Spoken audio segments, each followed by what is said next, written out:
After finishing a grueling non-conference schedule, the Riverton Wolverines kick off 3A East Conference play on the road in Rawlins. A 1-0 start to conference play is on the line for the Wolverines and Outlaws under the lights in Carbon County. Wolverine Football 105.1 Jack FM is also streaming online on the County 10 YouTube channel. Now to Outlaw Stadium in Rawlins. Here's the voice of the Wolverines, John Gabrielson. Welcome into a windy Friday in Carbon County.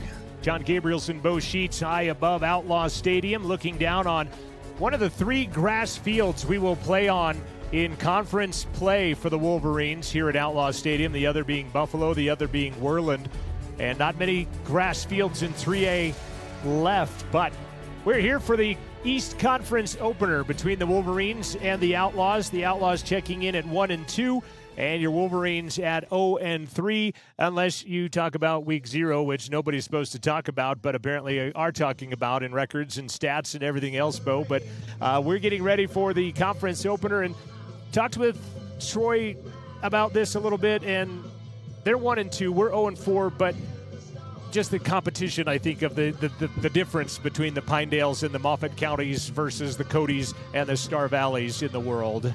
Yeah, I mean, the preseason, if you want to call it preseason or early season schedule we've had is significantly different than, what the Outlaws have had. It's kind of like, playing Clemson or Alabama early in the year compared to, an FCS school or something. So not to take anything away from the teams they played, but they haven't, you get Cody, you get Powell, you get Star Valley, 3 out of those 4 games. That makes it pretty difficult. And so I think our boys have definitely seen the top in the state.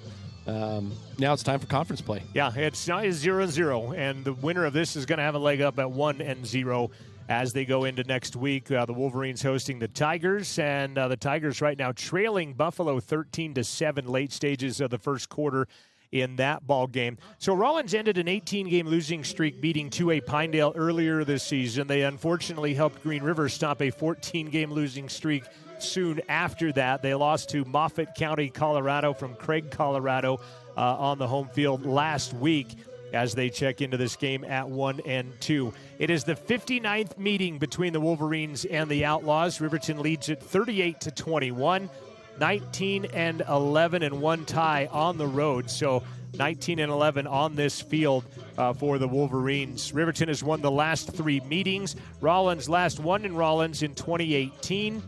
Rawlins checks in with the 11th best offense. Riverton is the 12th best offense. Rawlins is 8 on defense.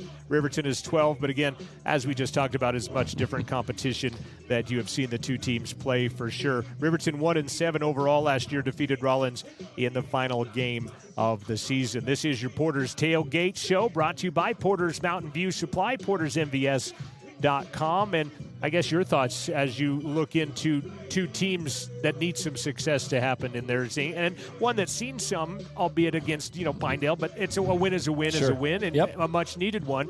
And how you see this game coming down here tonight? Yeah, you're exactly right. Both teams are looking for some success, and hopefully on the scoreboard too. Both teams are looking for that part of it. It'll be a close game in a lot of aspects, and so the team that can capitalize, like we talk about, on those turnovers, kind of keeping drives alive, making those big plays to stop one team and keep theirs going, will be a big part to who has the most success tonight. Well, they're warming up, throwing bombs right now, but you look at this, they've only thrown 7 passes on the season, have the Outlaws, as they're warming up, chucking them deep right now. And the wind may play a factor in it. I think the stadium's kind of shielded a little bit from the wind. I was looking at the flag a little bit ago, and it was hanging down, but now straight out, we're at 15, 20-mile-an-hour winds. And if the Wolverines need a passing game, how and if the wind will affect that. Yeah, and again, it just seems like wind and cold typically come with playing in Rawlins for some reason. All the games we've played over here. Well, we're almost October. It is, yeah. So, typically, Rawlins has been a passing team, but this year they run more of the double wing, kind of pack it in close. The linemen are picks to the pecs and getting downhill with a lot of pulling players, but they're definitely warming up, showing some different things. So it'll be interesting to see what they do. That's a football term I have not heard is picks to the pecs. If you'd like explain. An ice, yeah. So basically, you take like ice picks and with your fists and you put them right into your pecs, so you don't even use your hands. It's a very unique thing that a lot of double wing teams employ, and I've never understood it because I like to see hands on the opposing team, but that's a big thing. You bring your splits in really tight. You're always down blocking and pulling, and it's definitely difficult to stop when it's running well. Caught up with Coach Hastings in his first season at Rawlins, and they have a workhorse in Dean Hansen, and he wears number 6, and I've not seen him taking reps as of this point. He did miss the Green River game with some back problems. And you hope for Rawlins' sake he's out there because he's the third leading rusher in the state, essentially, and a big part of what they do. But I've not seen him, but I haven't seen him either at the same time. Sure, and we've seen the same thing for the Wolverines this year. When you're kind of thin already and you lose a kid or two, you can go drastically from one offense to another or defensive schemes. Just because you're so dependent on the personnel you've got. And so when you lose somebody, you're not always replacing them with the same caliber or same athlete. So sometimes you have to adjust things. So you might be exactly right tonight.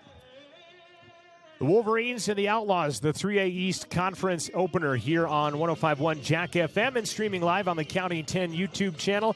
We're about 23 minutes away from the start of this football game. Coming up on the Porter's pregame show, coming up next, we will take a look at your Wolverine weekend and give a shout out to that RHS golf team state champs. We'll talk about that. Lars Flanagan will join us via telephone at the halftime show of things today. I thought we were at homecoming. Luckily, we're not. The painted windows downtown is just school spirit, which I love to see. But thought we were at homecoming, but we're not at homecoming.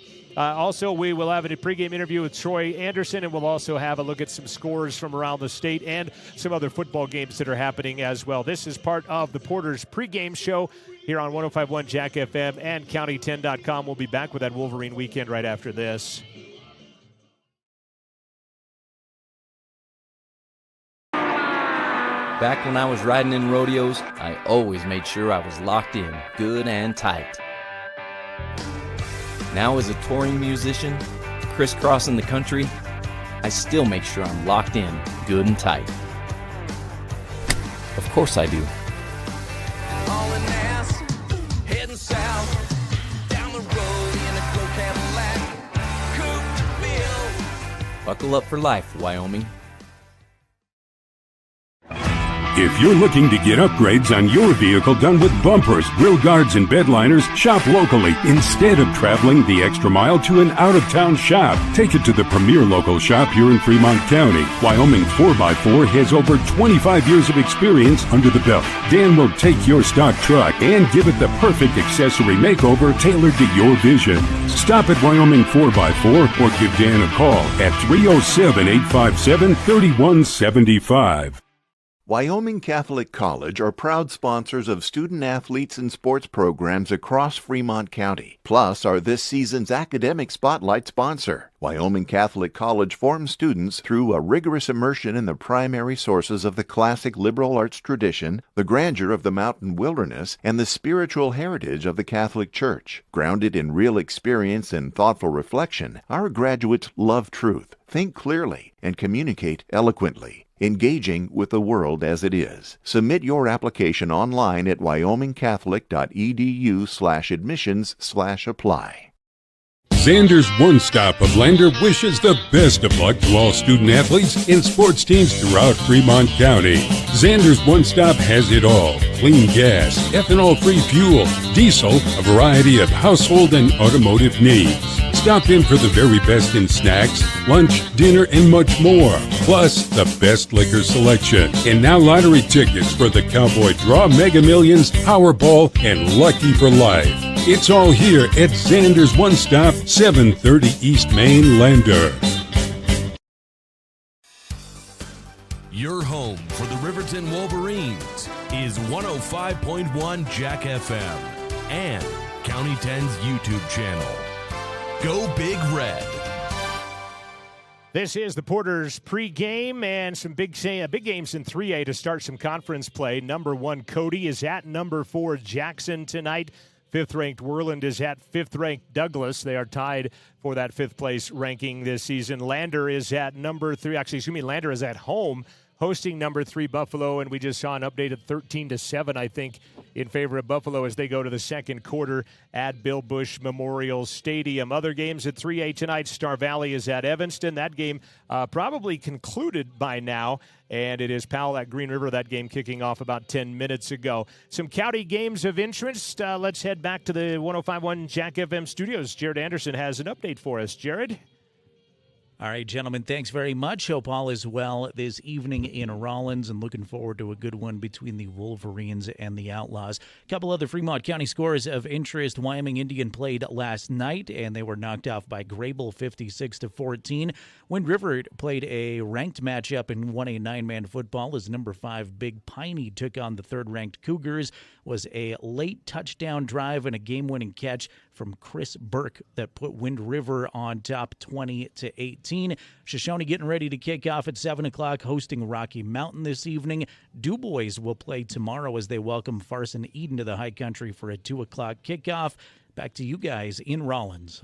All right, thank you, Jared, and congrats to the Cougs on a big win. Big Piney kind of putting themselves on the scene in the 9-man front and taking the Cougars down to the wire at Big Piney. That's a big road win for Wind River. That is, again, to have those close games, number 3 play number 5. Those tests early will be big for those teams to see what they got at the end of the year. We're going to go back to Jared. He's just informed me we got some 3A updates as I talked about that Star Valley-Evanston game. Jared, back to you on the 3A front. Already have one final score in 3A football with number 2 Star Valley blanking Evanston 21-0. At the half, number 1 Cody all over number 4 Jackson 33-0. Worland and Douglas just kicked off. Powell and Green River just kicked off in Sweetwater County. And a shootout in Fremont County with Buffalo and Lander playing at Bill Bush Memorial Stadium. Buffalo had 2 possessions in the first quarter, scored on both of them. Lander had 1 full possession in the first quarter, scored on that. They're currently driving again. It's Buffalo 13, Lander 7 early second quarter. We'll keep you connected with all the scores from across the state tonight. Back to John and Bo. All right. Thank you so much, Jared, and great updates there. And other county activities, St. Stephen's forfeited to Riverside as of this morning, did that. That's unfortunate. St. Stephen's kind of having a little turmoil. Their coach resigned. Melvin Blackburn will be the head coach the rest of the season. You hope they get some positive things for the kids out playing football there in St. Stephen's. Yeah, exactly. I mean, and that's what you hope for, is just positive things for the kids, like you said, to get games in. It's never fun to struggle, and it's more fun to win than lose, but those kids just want to play. Yeah, more than anything, I think. And you might even say that for these 2 teams that are playing out here tonight. It's Exactly. obviously more fun to win, but they love to play, and that's why they're here. This is the Porter's Tailgate Show here on Jack 105.1 Jack FM and streaming live on your County 10 YouTube channel. We'll take another break. When we come back, we'll look at your Wolverine weekend. We'll talk about what your other Wolverine sports teams are up to. We'll do that after this break. It's 105.1 Jack FM, streaming live on the County 10 YouTube channel. It's more than clocking in or collecting a paycheck. We are a network of caring professionals who want to be here, dedicated to serving our communities. We are Sage West Healthcare, our 2 campus hospitals in Riverton and Lander. We take pride in our region, our people, and our communities. Located in beautiful central Wyoming, filled with natural recreation in our own backyard. We are neighbors caring for neighbors, a community caring for its own. We are Sage West. We are recruiting the best, like you. I hold up wide left. They don't have any. Ensuring you never forget your best memories, but also protecting your future adventures. Tyler Watson and State Farm is a proud supporter of the current and future Riverton Wolverine. Wide right, McGuffey back to pass, shows the ball, throws again, looking in the end zone is DeVries. Touchdown, baby! Find us on our website at ensuringriverton.com or stop by our office at 618 East Washington Avenue to discuss protecting your future. Like a good neighbor, State Farm is there. It's time to welcome Sutherland's Home and Garden Fall Catalog. It's full of hundreds of deals to help you save, including special fall buys, ideas, how-tos, and more. Win big. Sign up in-store for your chance to win a $5,000 Sutherland's shopping spree. See store for details. Get up to 24 months special financing with your Sutherland's credit card. See store for details. Sutherland's Fall Catalog is full of can't-miss deals. Stop by the store and pick one up today or check it out online at Sutherlands.com. Sutherland's, your fall home improvement store. Wind River Internet is proud to deliver quality, high-speed internet to businesses and residents across Fremont County. Wind River Internet is the sponsor for the County 10 live stream and sports in our community. Enjoy high-definition broadcasts. Brought to you by Wind River Internet. They also provide reliable phone services that can help you stay in touch with the important people in your life. Experience greater connection today. To get a quote and start enjoying fast, reliable services, call 307-857-2004. That's 857-2004. Or windriverinternet.com. Catch Wolverine football all season long, streaming on County 10's YouTube channel. Your scoreboard tonight is brought to you by Fremont Therapy in Riverton and Lander. For more than 25 years, Fremont Therapy has been Fremont County's leader in physical and occupational therapy. They're proud to provide experienced clinicians to support our athletes and their families. They wish all of Fremont County teams the best of luck this season. Fremont Therapy and the Fremont Therapy scoreboard.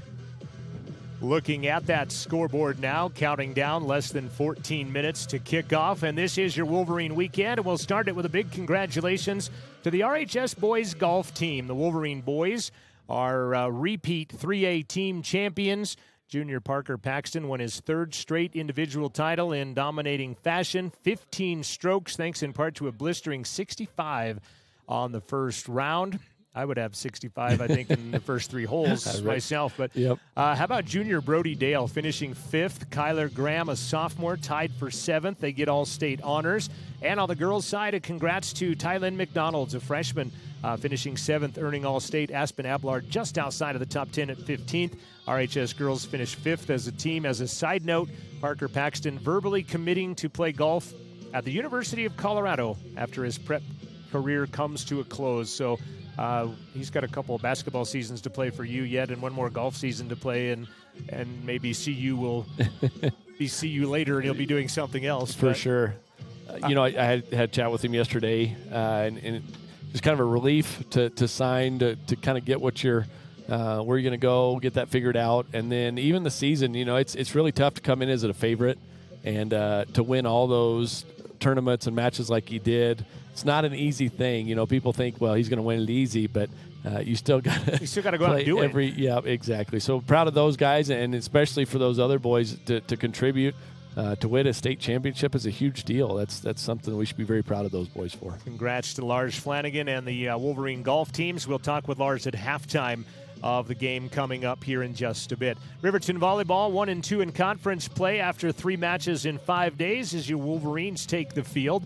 They watching them take the field on your County 10 YouTube stream. Wolverine volleyball stepping back into tournament play. They opened up pool play today. They played Campbell County, had an early lead, fell behind and lost in 2. They took on 4th-ranked Laramie, lost in 2. They're playing number 1 Kelly Walsh this evening. Tomorrow is bracket play at the Ford Wyoming Center in Casper. Riverton swimmers at Lander today. They'll swim in Worland tomorrow. Cross-country runners were in Worland last night.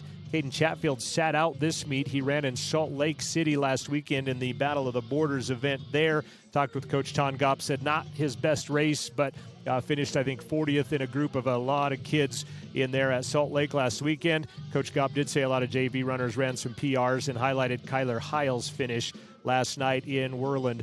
This has been your Wolverine weekend. Get out and support Big Red whenever you can.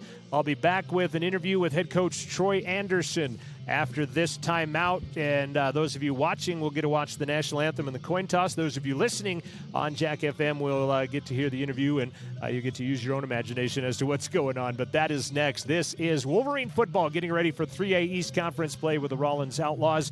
This is Jack FM 105.1 and streaming live on the County 10 YouTube channel.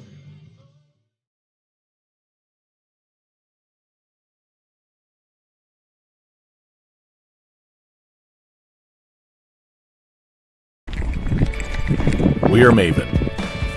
We focus on the fundamentals, clean, simple designs with the very best modern materials and technologies.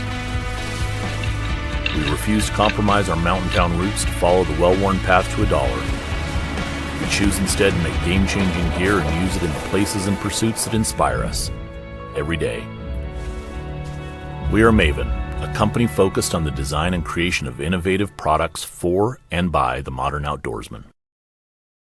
Perfect Power is a proud supporter of athletics and student athletes all across Fremont County. Perfect Power provides services for residential, commercial, and industrial jobs. Darren Hubble, owner and master electrician, has over 30 years of electrical experience. Darren's trustworthy team of professionals can get the job done right. Perfect Power, serving Fremont County and surrounding areas. Stop into 1320 West Main Street, Lander, or give them a call at 307-332-7184. Porter's Supply Company in Riverton is proud to sponsor sports and student athletes here in Fremont County. Start your game day off right with the Porter's Pregame Show and get ready for action. Porter's has everything you need to heat your home this winter with the best selection of wood, gas, or pellet stoves. Good luck to all Fremont County teams from Porter's Supply Company. See Porter's Supply on North Federal in Riverton and online at portersmvs.com. RE/MAX All-Star Realtors are proud to sponsor sports across Fremont County for the 22-23 season. RE/MAX All-Star Realtors was founded in 1991 with the goal of doing real estate in a way that would make our clients' lives as easy and uninterrupted as possible. They've completed many transactions involving residential, commercial, vacant lots, farm and ranch, and investment properties, and can help you with any goal you might have regarding any of these today. RE/MAX All-Star Realtors, 938 West Main Street, Riverton. See them online at remaxriverton.com.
Back on the Porter's Pregame Show, talking with head coach Troy Anderson. And Troy, as I look at stats of Rawlins and Riverton, is they've got a statistical edge, but they also haven't played the teams that your team has played, and hopefully that trial by fire, helps come to fruition as you come into conference play. I would like to bet on us as far as being seeing a better level of competition, and every program has the way they schedule and do stuff like that. But we've seen the 1 and the 2, and they were ranked at the time in the top 5, and then we've seen a good amount, and I think Evanston's probably going to make a push, and we played a lot of good comp, and they've got that. And there's the thing that we talk about a lot in the staff room is that confidence matters, and dubs are dubs across the board. So I mean, they have that with them, and you got to respect that across the board, that they have had that opportunity. Kind of a tumultuous week with all kinds of things going on. It's not even homecoming week, which is next week, but it looks like we're getting a little bit healthier and even some more numbers coming up. Yeah,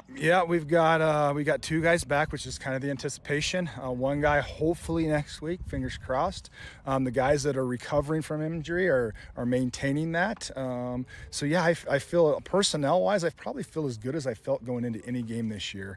Just having as much of a full complement. We're basically halfway through it and into the conference season. So, I mean, you can't start off on a better foot than hope to go on the road. Again, I've talked about that, and to try to get something in a group effort. We just did our team building thing here, and so I think that's one of the beautiful things about going on the road is that you just kind of all together.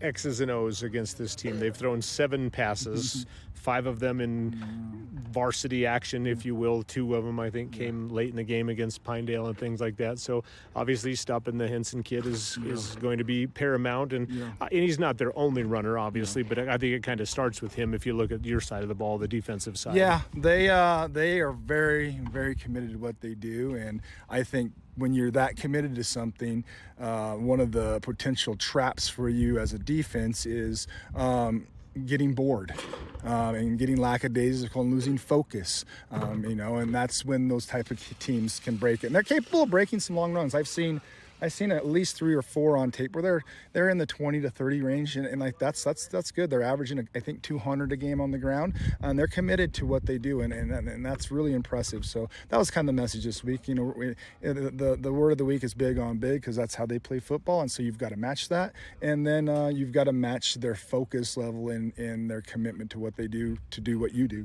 just on the level playing field. Henson looks like he's a pretty good threat with some big long runs on a punt return and a kick return. So obviously special teams, third of the game, you probably have your focus on that too. Yeah, absolutely. That dude is put it to the house a couple times, and you got to play, again, disciplined football. I'd hope that we've seen enough of that and we're willing to run hard to go make those, especially on kickoff, go make some plays. I think our punt coverage has been pretty good. The kickoff has been the one that maybe has let us down just a little bit. But I know you get down there and, you're in a weird environment when you go to Rawlins, elementally in regards to the weather. And so we'll see what happens. But that kid can run for sure.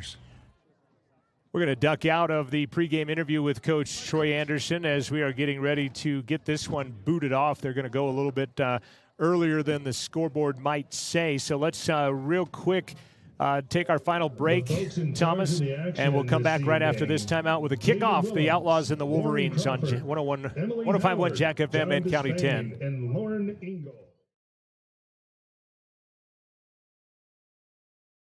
Elevate Rehab in Lander is a proud sponsor of sports in Fremont County. Elevate offers physical and occupational therapy and specializes in hand therapy. Elevate Rehab also offers one-on-one personalized treatment for every patient. Their dedicated team of highly skilled and specialized therapists will help you on your journey back to better health and mobility. Elevate Rehab, 535 East Main, Suite D in Lander.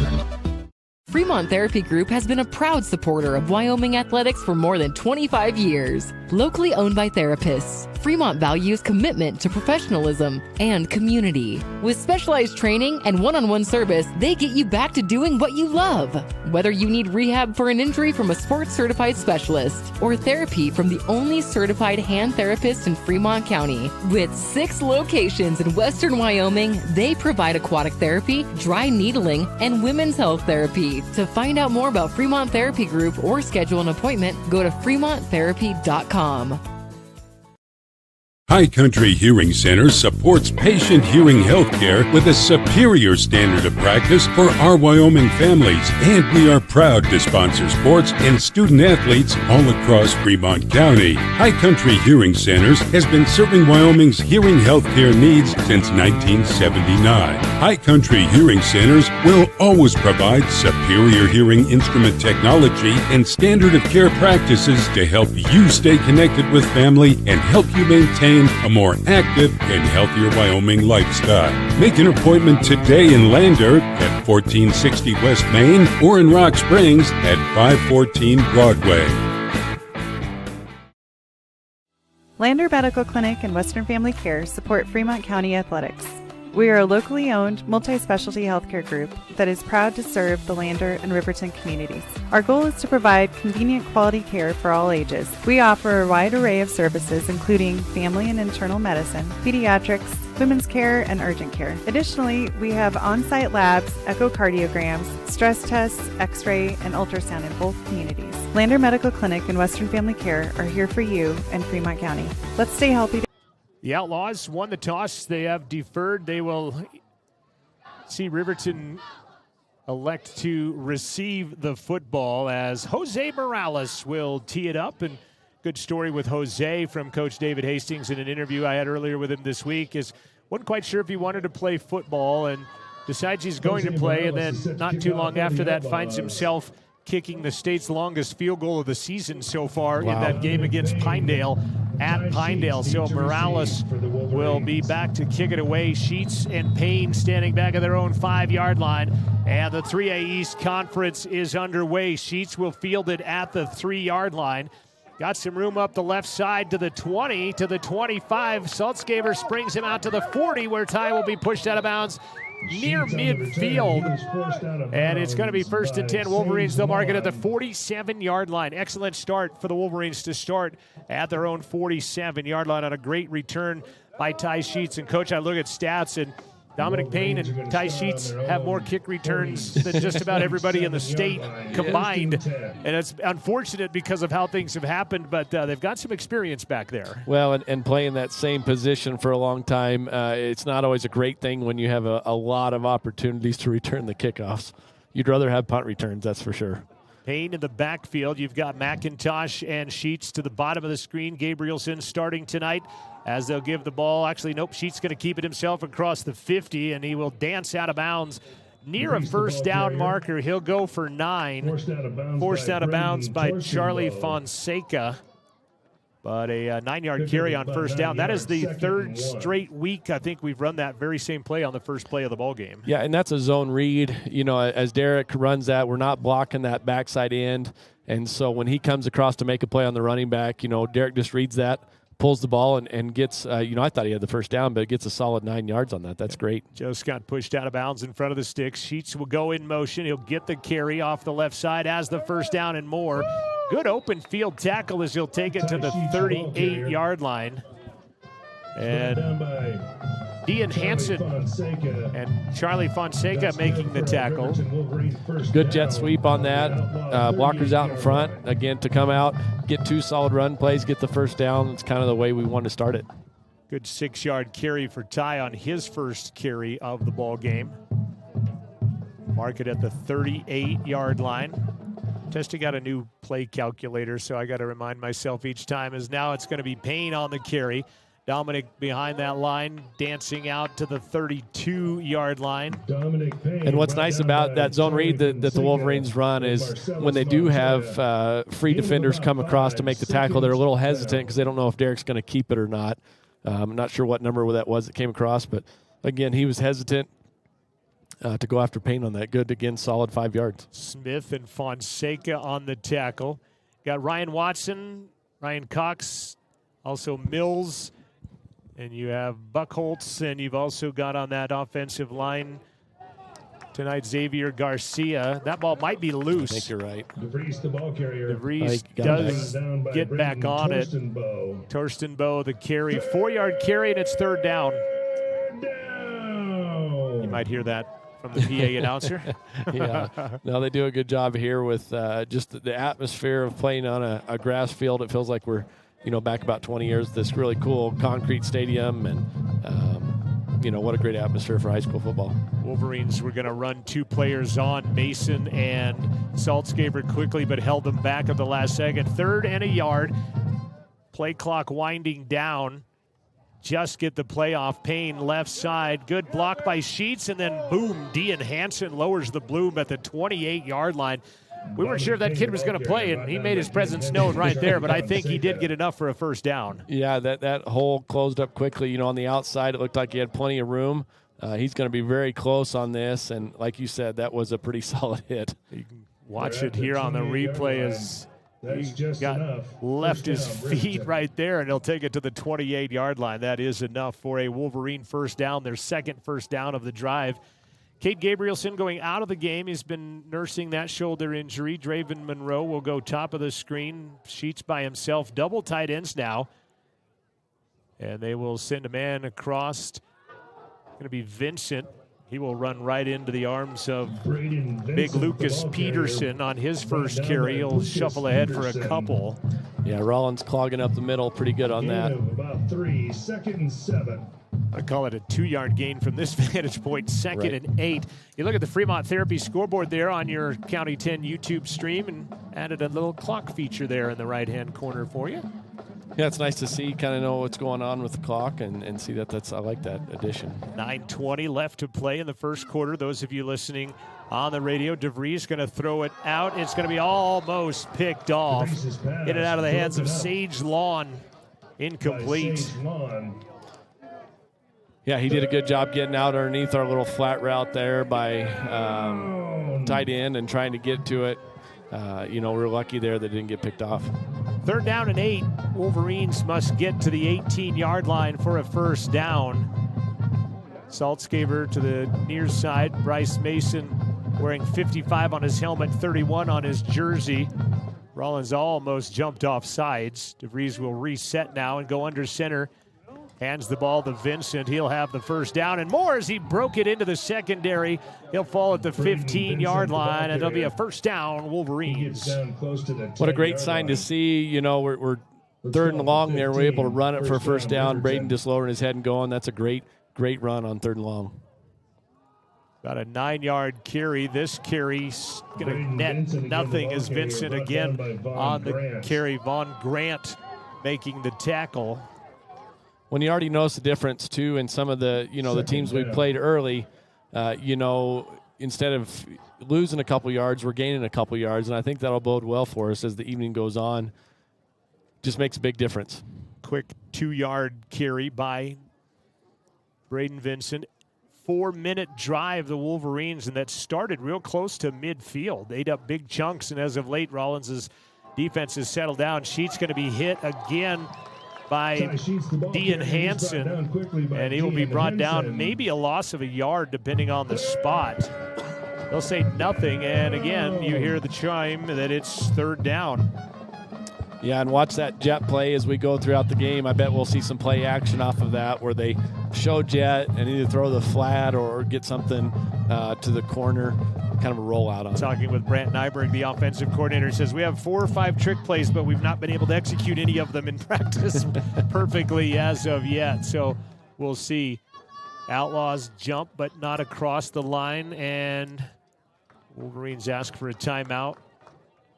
Yeah, I'm not sure why it looked like, they did jump. So kind of giving them the benefit of the doubt to where they're letting them get back there. I thought we had them offsides. 7:16 remains in the first quarter of play on the Fremont Therapy scoreboard here from Rawlins Outlaw Stadium. Porter's Supply Company in Riverton is a proud sponsor of Riverton Athletics this season.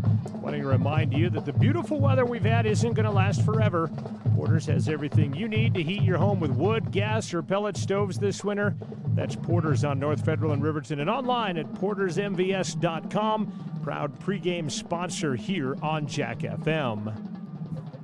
Lander has had an injury timeout. They've had an ambulance come on the field, about 15-20 minute delay in that ball game. So you hope everybody is okay in the Tiger and Bison front. 7:16 left to play first quarter. We're scoreless on the Fremont Therapy scoreboard. Gabrielson and Vincent bottom of the screen. Sheets and McIntosh at the top in the double wide formation. They give the ball, no play action. DeVries going to step up. It's going to be caught at the goal line, and Braden Vincent is in. That will be a 13-yard touchdown pass on 3rd down, and the Wolverines are on the board first. What was great about that is they ran motion with Ty, the jet. You saw the Outlaws have to bump their coverage, and then Braden's just able to sit underneath, catch it, and then, obviously he's going to be a lot stronger than the kids in the secondary trying to tackle him. Great play call. The scoreboard showed they were at the 8-yard line, but in fact they were out at the 13-yard line. So it is a 13-yard touchdown pass. So Parker DeVries to snap, McIntosh to hold the freshman. Hunter Saltzgaber to kick. It's on the way. Looks good, is good. And at 7:08 left to play in the first quarter, the Wolverines have struck first blood on the Rawlins Outlaws. 7-0. Back in 30, this is Wolverine football on 105.1 Jack FM, streaming live on the County 10 YouTube channel.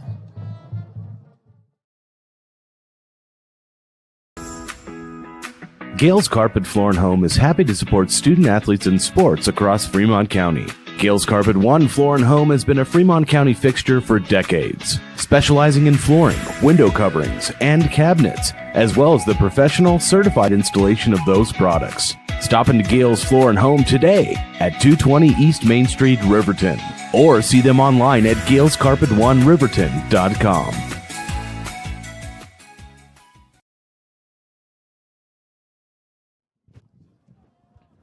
The Wolverines go 54 yards on 11 plays, and they do so 9 running plays, 2 passing plays. They cap it with a 13-yard touchdown pass from Derek DeVries to Braden Vincent, and the Wolverines are on the board first. Dean Hansen is in the backfield with Zachary Kovalo. They are standing at the 10-yard line as the freshman Hunter Saltzgaver gets ready to boot it away, and got a couple of different things to talk about in Wolverine personnel. That ball is going to go onside kick, and the Wolverines almost got it. Was it onside, or did we just miss it? It depends on who you talk to. Again, he just kind of pushed it up there. Ideally, you'd either get there sooner or kick it a little bit deeper. But again, they didn't fair catch it, so we probably could have hit him even sooner on that. So the Outlaws will start pretty good field position at their own 45 to start. And it will be Jackson Allard coming under center. And that is a tight bunch formation. You can fit everybody on the screen in that shot. As Allard's going to give it to Dean Hansen as he will take it up the middle. He'll power his way for about 6.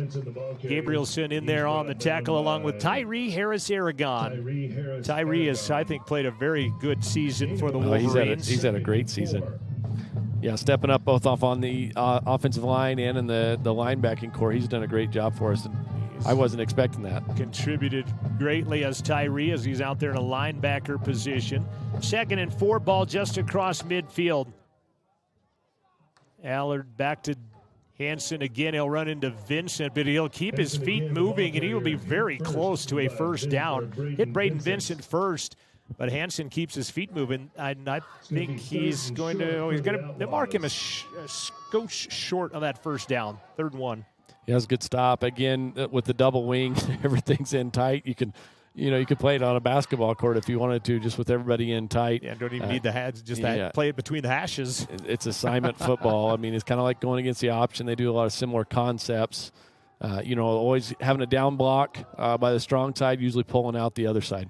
Allard under center. That's Drayton, his big center. Hansen again off right tackle. Braden Vincent will bring him down. Gabrielson helping out as well, but Hansen again, he's going to go for 5, and that is going to be a Outlaw first down. That player in Lander still down, being administered to at the Lander-Buffalo game, and that is never good news when a game is stopped for any inordinate amount of time, let alone how long it's been now with working on 20, 25 minutes of a stop in play. Hansen not in the lineup at this moment right now. Inside trap and a lot of room to run, but until Tyree Harris gets a hold of Zachary Kovalo. Brought down by... Yeah, good job stepping up on that. For us, anytime number 6 is out of the game, that's a good sign for us. But they did a good job with the trap play, and with the double wing, it's one of those. If they can get 3 yards, 4 yards at a play, that's exactly what they're hoping for. Kovalo, it looked like a lot more than 3 yards on the hole that he had up through the middle now. 5 minutes left to play in the first quarter on the Fremont Therapy scoreboard. They ran to the right every play so far, so it'll be interesting to see if that's kind of their strong side or if that's just something they've started with. Yeah, if Lon gets the counter perhaps out there, and he will get the toss to the near side. Lon up the middle. Cox, the one that brings him down along with Zarek Prosser, I do believe, in there. No, Jackson Hill, excuse me. It was Jackson Hill in there. Another gain of 3 this time for Sage Lawn, and it's 3rd down and 4. That's kind of where you want to be at if you're Rawlins, honestly. Yep. And maybe if you're Riverton, you want them in 3rd and longer. Yeah, 4-down territory for them, obviously. Same play coming back. Toss to Lawn. He's got a first down and more as Jackson Hill will pounce on him at the 25-yard line. What a great name for a running back in the double wing, where you're just going to ground and pound to have a name like Sage Lawn. It's kind of fitting for that kid. Got an injured Outlaw face down on the turf right now, and I say turf that's anything but. Michael Drayton, that's their starting center. And You wonder what the substitution will be in when your starting center goes out. They've got that rhythm with the quarterback on this snap exchange and everything else, but Michael Drayton is down. Notice on the coaching staff for this Rawlins Outlaw team, one Vic Wilkerson, who is up here in the booth. Vic, 13 years at Gillette before the split happened, and very successful, 13 years there. He's the defensive coordinator. He has more victories than any other Gillette coach in history. His 13-year tenure, the longest in program history there. It's his second year with the Outlaws. He is a financial advisor for Edward Jones in Rawlins. So, yeah, what a great asset for them to have on their staff. I mean, somebody with that knowledge and success and just level of, football that the Camels play at. I mean, it's hard to pick that right up typically. Well, and then you add Jerome Creasel, who was a Super 25 player, played at Black Hills State. Cody Hooker from Douglas is on the staff as a linebacker at Black Hills State as well. And then you've got Scott Hillam, whose dad was John Hillam, and that was the year that John Hillam was at the helm when they won their state title. Wow. Back in the day. Pretty good pedigree. So hopefully turning some things around at Rawlins. So a new center out there now is Jaden Martinez, as Allard underneath there gives the ball back to Hanson. He'll cut it back up inside and runs into Jackson Hill and will be brought down there at the 20. That'll be a 5-yard carry by Henson. What are we looking at for plays right now? Yeah, they've got 7 or 8 runs on this drive alone. On the Riverton 20-yard line. And, our drive for the Wolverines was good. We came out, had positive plays, got first downs, scored, and I think Rawlins would be happy with their drive so far, getting 3 to 4 yards, 5 on a couple of those plays. It's kind of exactly how they'd want to start the game offensively as well. Hanson to the left side wing, and you've got Lawn on the right side. Archuleta, somewhat deep man. They'll kick it back to Lawn. Lawn will run into Gabrielson, and Cade's going to attack him with that bad shoulder. But he says he's all right. He'll get up. That's a 5-yard carry and should be another first down. Yep, again, pretty consistent, with those positive gains, and I don't think we've gotten them close to being a negative yet. So, again, Rawlins moving the ball pretty well. There's interior linemen getting their workout right now. You've got Bryce Mason. You also have Ryan Watson up in there. You've got Xavier Garcia and Ryan Cox, your 4 down linemen. Draven Monroe now in a linebacker position with Harris Aragon and Jackson Hill. Vincent's going to come on the near side. Dion will get hit by Draven Monroe and knocked down. He and Tyree Aragon knock him down, and that one almost looked like it could have been sprung to the corner of the end zone. It did. Luckily, we kind of got their lineman stalled a little bit to where he ran in the back of one of his own linemen, stalled him just enough for our guys to get there because he did have a pretty good hole. David Hastings, in his first season, teaches strength and conditioning at Rawlins. And winless over their last 2 seasons. They already have 1 W this year. They'd lost 18 in a row prior to beating Pinedale. And kind of his MO, take over teams that need some rebuilding as they'll toss it to the outside, and not much doing there as Zachary Kovalo will run into Vincent. And I don't think they're going to give him any gain. No, the guys did a good job really just shoving that right up the middle and getting them for no gain on it. So this is where you want them if you're Riverton now, and that's 3rd and long situation. They've only ran 7 pass plays this year. Hastings used to coach in Rock Springs from 14 to 18, went 21 and 29 there at Rock Springs. He also coached at Lehigh, Utah, and Sugar Salem, Idaho. Trying to take over a team that hasn't been in the playoffs since 2017 and hasn't won a playoff game since they won it all back in 2000, as I mentioned. So 3rd down and 8. Allard's going to toss it. Kovalo almost got hit in the backfield. Draven Monroe's going to get him right at the sticks. Bryce Mason just about had him in the backfield. But Draven Monroe knocking him down right at the sticks, and that's going to be 1st and goal on an 8-yard carry by Kovalo. This drive started at their own 45-yard line, and by my calculations, Bo, this will be play number 12? Yeah. Yeah, and you notice one thing about the double wing, not too many offenses get your quarterback blocking, but on almost every play you'll see him either toss it, hand it off, and then try to pick up a block as well. So good job for Allard on that. I think we might have had him for a loss if we wouldn't have made the block. First and goal. Hansen to the left side. It is Lawn who will get the carry. Lawn will run it to the goal line. Tyree Harris, Aragon.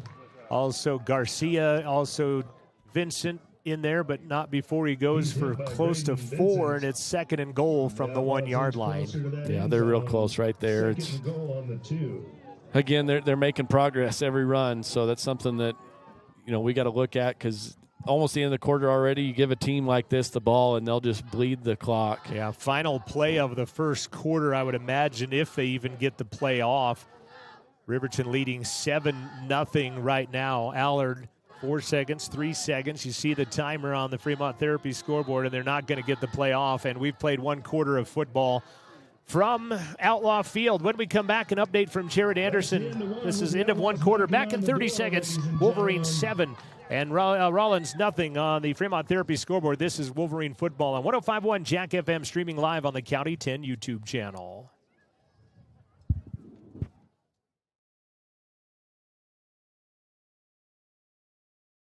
Tires, and more tires. Bailey Tire and Auto Service offers a huge selection, great prices, and fantastic service. Oh, yeah. Hi, this is Haley. With over 13,000 tires to choose, Bailey has tires for your ATV, farm implement, car, truck, trailer, semi, lawnmower, wheelbarrow, you name it. If it has a tire, Bailey Tire and Auto Service can fix it or replace it. Bailey Tire and Auto Service is your one-stop complete tire and service shop. Just remember, with Bailey's, there's no tricks, just tires.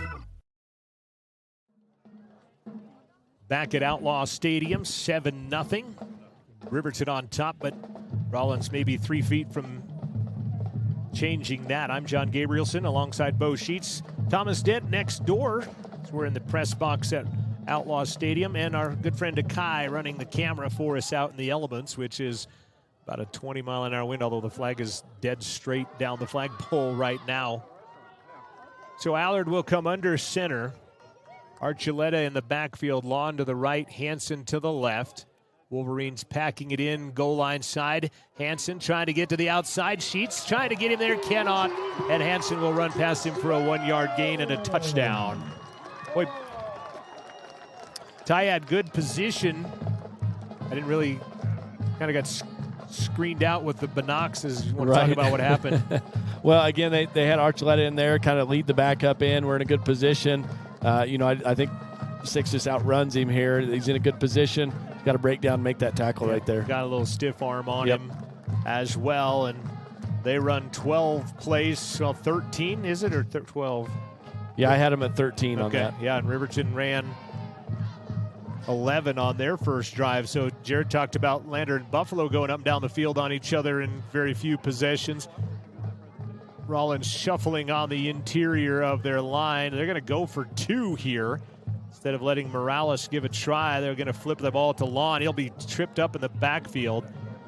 And Tyree Harris, Aragon in the neighborhood. PAT is no good. 7-6. Wolverines with 11:55 left to play. Let's go to a scoreboard update. Let's see what's going on with Jared Anderson.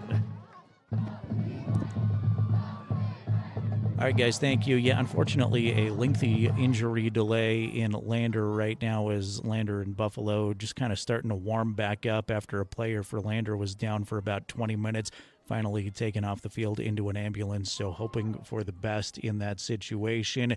The score right now has Buffalo on top of the Tigers 13-7 early second quarter when we resume. Also in 3A, Douglas has an early lead on Worland 13-7 in the second quarter. Back to you.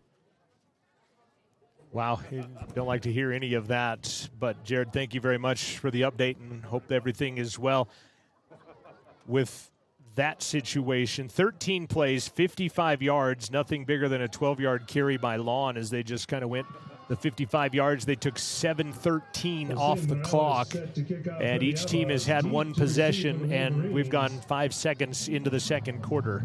Yeah, both teams offensively doing what they're wanting to do. Against a doubling team, you want to get them to 4th down because a lot of times they're going for it anyway. So I don't think we saw any 4th downs that they had to convert. Most of their 3rd downs were pretty short. So, again, the Wolverines need to do a better job stopping them early in the possession. They had them at 3rd and 8 at one time. Sheets at the 3, taking it up right through the middle, is going to be hit and brought down by Angel Acosta. Excuse me. And we've got a hurt player, a couple of hurt players, a couple of people getting up slow out of that situation. Ty, unfortunately, being one of those.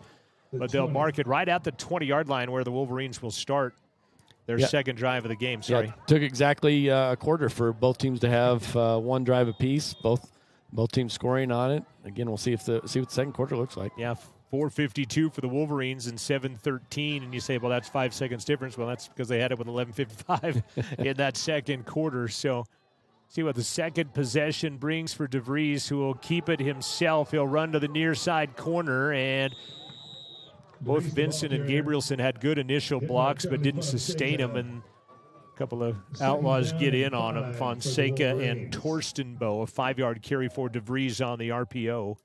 Yeah, you can see that quarterback keep, again, to start the possession is pretty good for us to get a solid 5 yards. 57 total yards for the Outlaws, 57 total yards for the Wolverines. And it's 7-6 with 11:40 left to play in the first half on the Fremont Therapy scoreboard. Draven Monroe will get his first carry to the outside. Great block by Payne. Draven will have the first down as he'll get out to the 32-yard line. That'll be a 7-yard carry by Draven Monroe, his first carry of the season after being injured since camp. Yeah, it's good to see Xavier out there, for Dre to be out there and get the carry. That was a good initial block, and he made a couple great moves to get his first down. I'm not sure if we're going to catch that replay. We don't have time now, but there was a pretty good kick-out block by Dominic Payne of the defensive end out there to spring Draven for a couple more yards. DeVries hands it off to Dominic. He'll cut it back inside, and he'll be hit pretty hard there, Vaughn Grant. Josh Smith also credited on the tackle. Gain of 2. Looked like if he had went, actually it's not going to be a gain of 2, it's going to be closer to 6. Yep. But it looked like, from my vantage point, it looked like had he continued going off left tackle, but then here come Hansen in there that maybe made him go back into the inside. Right. No, the zone play on that, they did a good job. And like you said, it's always tough on that. Sometimes the biggest plays are the cutbacks against that, but a solid 6 yards out of that zone from first down. Gabrielson and Vincent at the bottom. DeVries going to keep it himself. He will keep it in the right arm. He'll squeeze through a couple of tacklers and be brought down by Josh Smith. But that will be a Wolverine first down on a 7-yard carry by Derek DeVries. Yeah, and I think we'll see that play quite a bit tonight. You have a couple variations off of it, just with the zone and the zone read, and then I know the Wolverines also run some of the pass options out of that to have a true RPO. So, again, the quarterback keep has been pretty solid to start. 3 carries, 20 yards for DeVries. 3 carries, 13 for Payne. 3 carries, 13 for Vincent right now. 1 completion, that is to Braden Vincent, a 13-yard touchdown pass. DeVries will pass once again. He'll step up. He'll roll out to the right. Fakes like he was going to throw. Throws a stiff arm on lawn and takes it into Rawlins territory to the 48-yard line. Jaden Martinez, the tackle. Yeah, to me it looked like they're in kind of deep quarters coverage there. Just like the touchdown we saw, I think the Wolverines will be able to exploit being underneath that zone as long as they can be patient. Kind of get some time and throw it, but Derek did a good job taking off there. 6-yard carry. And it's 2nd and 4, and a timeout called by the Outlaws will let us pause for just a quick second with 9:29 left. The Lander Medical Clinic and Western Family Care are another proud sponsor of Fremont County Sports. Don't forget to make that appointment for your annual wellness visit at the clinic. Thank you to the Lander Medical Clinic and Western Family Care for supporting youth athletics. And remember, let's stay healthy together. John Gabrielson, Bo Sheets, Thomas Dent III, Akai, and another member of the broadcast crew, Lori Gabrielson. She is a silent workhorse, packing bags up and down to the tops of stadiums these last 4 weeks with us here on the County 10 YouTube channel, providing the video stream for us. Thanks to Wind River Internet providing that as well. Sometimes, too, in games like this, when teams don't have just a ton of substitutes like both of our teams, sometimes the coaches use timeouts just to give them a break. They don't have a lot of people they can send in. It's halfway through the second quarter, take a timeout.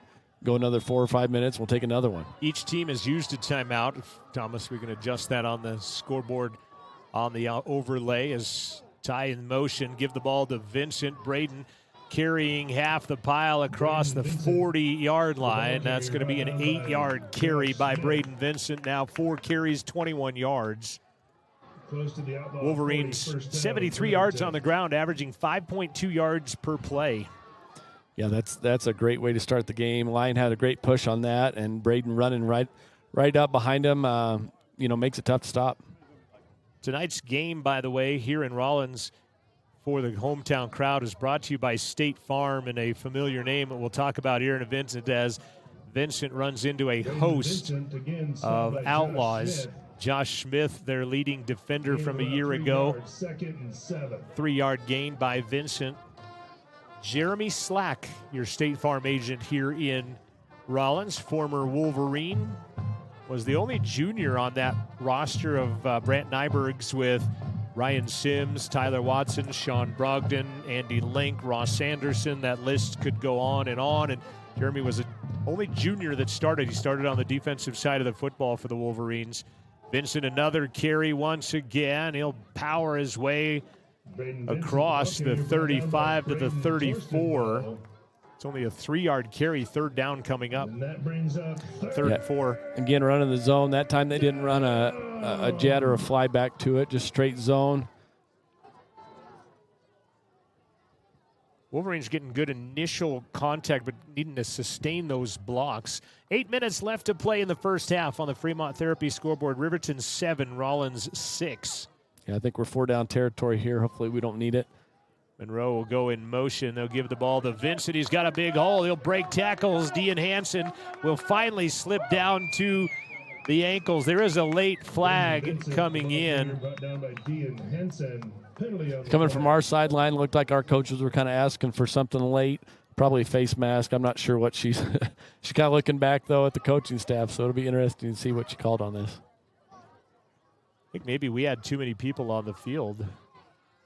Sideline warning, so she must have ran into one of those coaches. Sometimes they get excited over there. They're telling them now the get-back coach will have to really do their job. 15-yard carry by Vincent. So sideline warning on the Wolverines. And, yeah, something looked a little funky. I just kind of caught as the flag came out. Yeah, she must have ran into somebody. And as you said, the get-back coach. Yeah, I think it's Coach Yates or Coach Lynn here.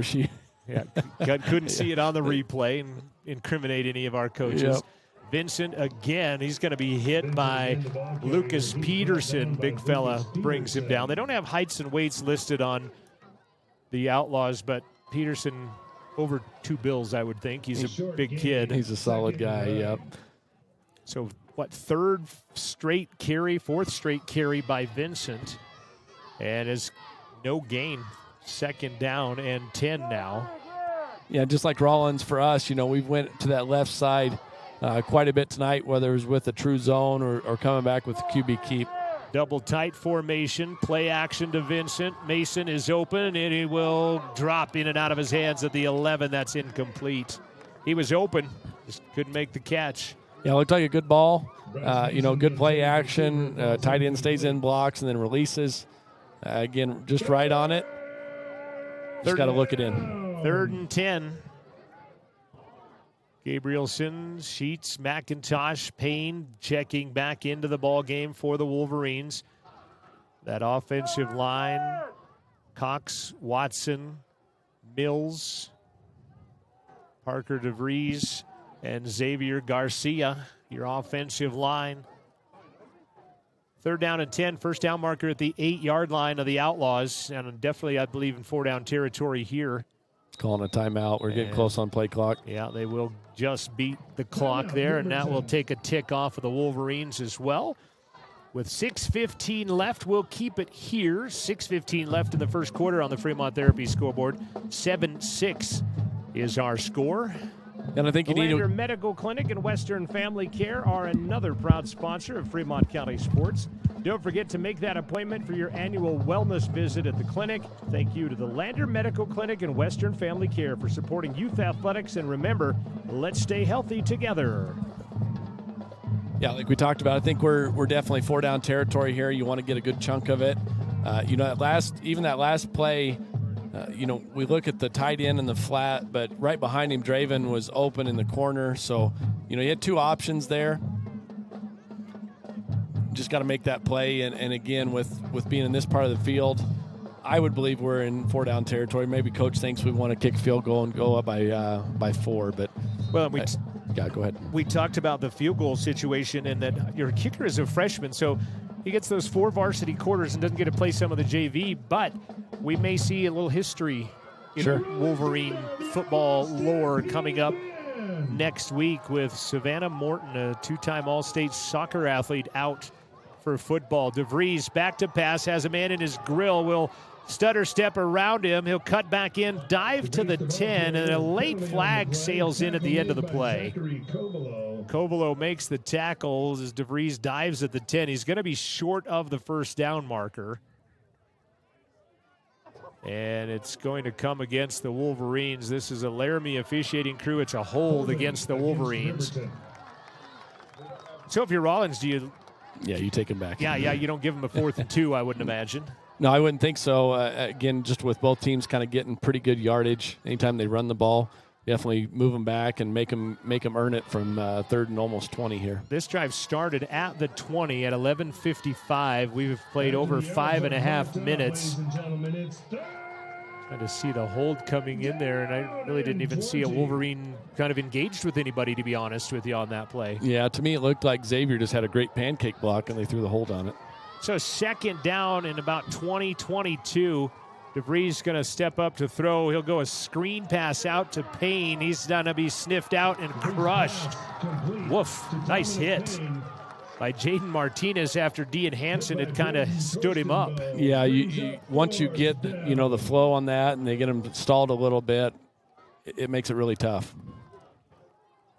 Thought Rawlins did a good job guarding the screen on that. Looks like we got double tight coming in. I don't know if we're punting here.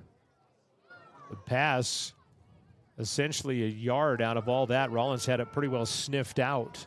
Yeah, I think we're punting here. Punting from the 31. Derek DeVries punting has 3 of the top 5 longest punts of the season, BT Dubs.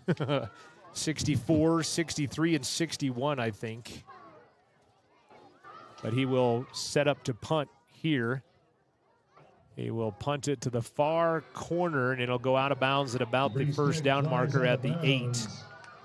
We'll see where she walks it up the sidelines. Close to the 5, it looked like. I don't know where she's going to put it. She will give him at the 3-yard line with a little pomp and circumstance. Excellent punt there. I mean, you talk about using your special teams to flip the field. To kick it there, it's kind of like if you kick it in the end zone, you only gain 11 yards, but he kicked it right out to the 3 or the 4-yard line. I mean, what a great punt there to set up just a good field position for our defense. 28-yard punt, no return. Second drive of 11 plays. That one got all the way down inside the red zone before a holding penalty brought it out of there. 1st and 10, Outlaws from their own 3-yard line. Some offensive movement there. And maybe a blessing for Rawlins is they might have fumbled that snap. And I don't know if it was fumbled because of that or if, as a result, they really didn't fully execute the play. But a penalty of 1.5 yards. First penalty of the game for the Outlaws. Just the second penalty of the game total with 5:12 left. 7-6 Wolverines on the Fremont Therapy scoreboard. Well, if you're going to have a penalty, you might as well have it be there where you only lose 1 yard instead of 5 or more. So. And like you said, if they fumbled it, that was a blessing for Rawlins. Derek, as I mentioned, a 64-yard punt versus Powell. Remy Broussard had one of 80. Straight up the middle, student body up the gut for the Outlaws. Torstenbow making the carry. Monroe and Tyree Harris-Aragon. 6-yard gain by Torstenbow. Yeah, you just get all 11 guys in tight there and just go to pushing. It's almost like a rugby scrum. Just get everybody going in the same direction. Yeah, 8 Outlaws in that pack right there as you watch the replay on the Fremont Therapy scoreboard. Well, and for the Wolverines, you have them pinned back deep. You want to take advantage of it. it's a little disappointing to see him let him get out of that so easily. Look for the back judge. They're going to have trouble getting this play off before a delay of game. They do. Reverse coming. Ryan Cox sniffs it out. Down he goes. Ryan Cox, the first Wolverine in there, as Lon makes the carry. And they're going to go no gain whatsoever, 3rd and 4.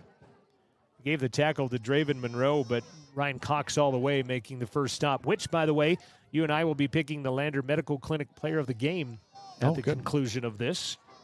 Yeah, Ryan did a good job getting into the backfield, and that's something we haven't seen much of on that first drive, was us getting into the backfield. A lot of it was downfield, then making 3 or 4 yards at a time. 3rd and 4. Hanson on the left wing. Lon on the near wing. Wolverine shuffling along the defensive front. Lon taking the football, will be hit by Draven Monroe first. And he's going to be real close. I think he's going to be about a yard shy. Yeah, and Saltzgaver got in there early to kind of slow him down a little bit, and then Draven came in. Good job getting him to 4th down here. It'll be interesting to see a lot of double wing teams. They're 4 downs all the time. I think Cade was almost first point of attack as he comes out holding his shoulder on top of it all. Crazy kid with 3:14 left. Draven checking in on that as well on that. 3rd down and a yard. Actually, is it 4th down and a yard, and they're going for it. A lot of outlaw beef up front there. Allard's going to give it off to Hanson. He'll run right into Vincent and be brought down from behind by Xavier Garcia. Braden Vincent hit him first. Garcia got him next. That's a turnover on downs, and the Wolverines set up in great field position at the Rawlins 12-yard line. What a great play, again, to stop them on 4th and 1. We didn't think we'd do it on the first drive, and now to have them come off. Braden had a great play. He stood up his blocker and hit the tackle, basically getting held, and then Xavier Garcia comes in and they step all over you there. Sorry, Bo. No, that was a great individual effort there, and good job for the defense. So the Wolverines get it back with 2:54 left to play in the first half. Straight up the middle, that is Vincent to the 3-yard line, tackled by Montoya. 9-yard carry by Braden Vincent as the Wolverines go to work quickly.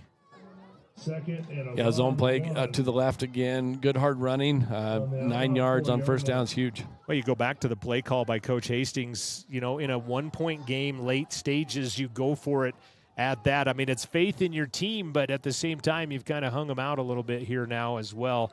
Braden will get the tackle. He'll be hit at the initial line of scrimmage by Ezra Archuleta, and no touchdown. Looks close to the first down. I don't know what they're going to say. It looks like she might be saying 3rd down, but yeah, 3rd and short. Wolverines getting it back on the turnover at 2:54 left. Here they are, 3rd and inches, as Bo said. DeVries will come under center now behind Mills. He'll send Monroe in motion, gives the ball to Vincent, and he will power it to the goal line. I think he's in. No word from the official. He's going to have a first down. Well, I thought he was in on that first initial crack. Yeah, it was quite the battle right there at the goal line, and Rawlins did a good job standing him straight up. 11 carries, 54 yards, and a touchdown catch for Braden Vincent. But that is a fresh 4. 1st and goal, Wolverines. 95 seconds left to play in the first half. Wolverines leading 7-6. Again, you put an asterisk by that decision to go for it on 4th and 1 at your own 12-yard line. Well, and you got to believe we're going to see Braden, 3 or 4 times here in a row. One may be all they need to do it, and it is, as Braden Vincent will power it in as he goes over with Cox and Watson on the left side. Corner touchdown. Braden Vincent is 2nd of the night, this one on the rushing variety. A 1-yard carry with 1:19 left to play in the first half. And it was all set up there by the defensive stop, with under 2 minutes left or whatever we had when we started. I guess it was under 3 minutes. Set up by our defense, and then it's a pretty easy short field for our offense. McIntosh will hold. Saltzgaver will put the 9-iron to it and chip it through. 1:19 remaining in the first half. Riverton 14, Rawlins 6. Back in half a minute. This is Wolverine football on 105.1 Jack FM, streaming live on the County 10 YouTube channel.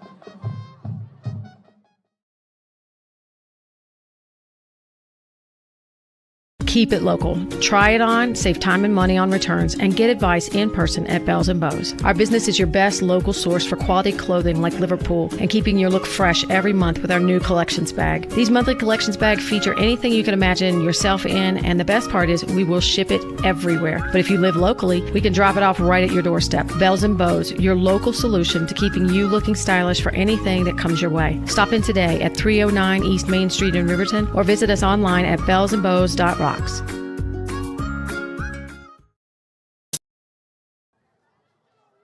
Tyler Watson, State Farm agent, a proud supporter of Riverton High School athletics. State Farm doesn't want you to forget the old memories, but they want to make sure your future is protected. Stop in and see Tyler, 618 East Washington, or go online, insuringriverton.com. 4 plays, 12 yards, all 4 carries by Braden Vincent. A 1-yard touchdown run puts the Wolverines up with the Saltzgaver kick. It took 1:35 off of the Fremont Therapy scoreboard, and that's going to put the ball at the 35 for the Outlaws as the kickoff goes out of bounds. Yeah, you don't want to see that kickoff go out of bounds. With the great drive by the offense, having a short field there. One thing here with 1:19 left, we'll see what Rawlins does if they stay with their double wing. Is not traditionally thought of as kind of a quick scoring offense, so we'll see what they do. They're going to have us re-kick it. Well, and they have had, Dean Hansen has had a couple of big returns this season for his team. He had a 59-yard punt return against Pinedale. He had a 95-yard kick return against Moffat County last week.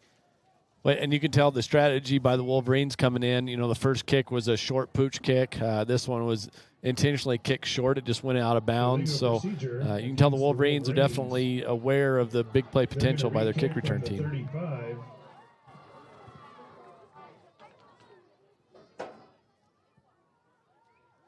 Saltzgaver will tee it up now at the 35 as opposed to the 40. Going to do it on the... Well, he's going to right in the middle of the field. You always see teams will switch it up and go hash, and everybody runs on this side of the one hash. And 1:19 left in a 14-6 Wolverine lead. Saltzgaver's going to kick it deep. It goes over the head of Covelo. He'll pick it up at the 8. Draven Monroe got a piece of him. Ty Sheets can't get in. There's a flag down, and finally brought down by Saltzgaver and Tyree Harris Aragon. Also getting in there on the tackle, Jaden Buckholtz. But there is a flag down at the 18-yard line. Saltzgaver did a great job kicking it deep there. They were playing up a bit, and he kicked it over him, kind of bobbled it a little bit, had a chance at him with a couple players, and looks like they're going to call the clip on Ty there. I don't know what number on Rawlins it was, but they got the clip there. Okay. So it ends up being a big penalty in essence as holding against the Outlaws on the return. Holding, is that what they? Yeah, they called it holding. When I was watching the replay, he got turned around backwards, so I couldn't tell if it was a clip or a hold, but that's the one I saw. On kickoff returns, I think you could call somebody for a block in the back, a hold on about every single one of them. Well, and I was busy writing down stats and stuff. I didn't realize Thomas had given us the replay as of yet, so he's all over it. It's a good look at it. 1:12 left in the first half, 14-6 Wolverines. So now you see 2 wideouts in the pattern right now, Covelo and Jose Morales, and they'll move players over to the other side. You're going to probably think they'll roll Allard out to that throwing hand. He's going to huck it up, and it's going to be incomplete. Allard's pass intended Covelo was open at the 25. Gabrielson and Sheets going to visit about why he was so open real quick. Yeah, they ran a little scissor route there. They exchanged. They just got to talk on who's got who. We had good pressure on him. I couldn't tell if it's Vincent kind of getting in his face because he was open. But again, anytime you have pressure in the face, it's tough to make an accurate throw. Just the 8th pass of the season by the 4th best rushing team in 3A at 201 yards a game. They have 66 total yards of offense here today. And I think after seeing that, I think Rawlins is probably content to go back to their double wing and, not hang one up in the air like they did on that. Hansen to the outside. Vincent makes him cut back inside and then snares him down at the 18, 17-yard line. So about an 8-yard carry by Dean Hansen. Brings up 3rd and 3. Yeah, and Rawlins will be content until they get this first down. They're going to let the clock run a little bit.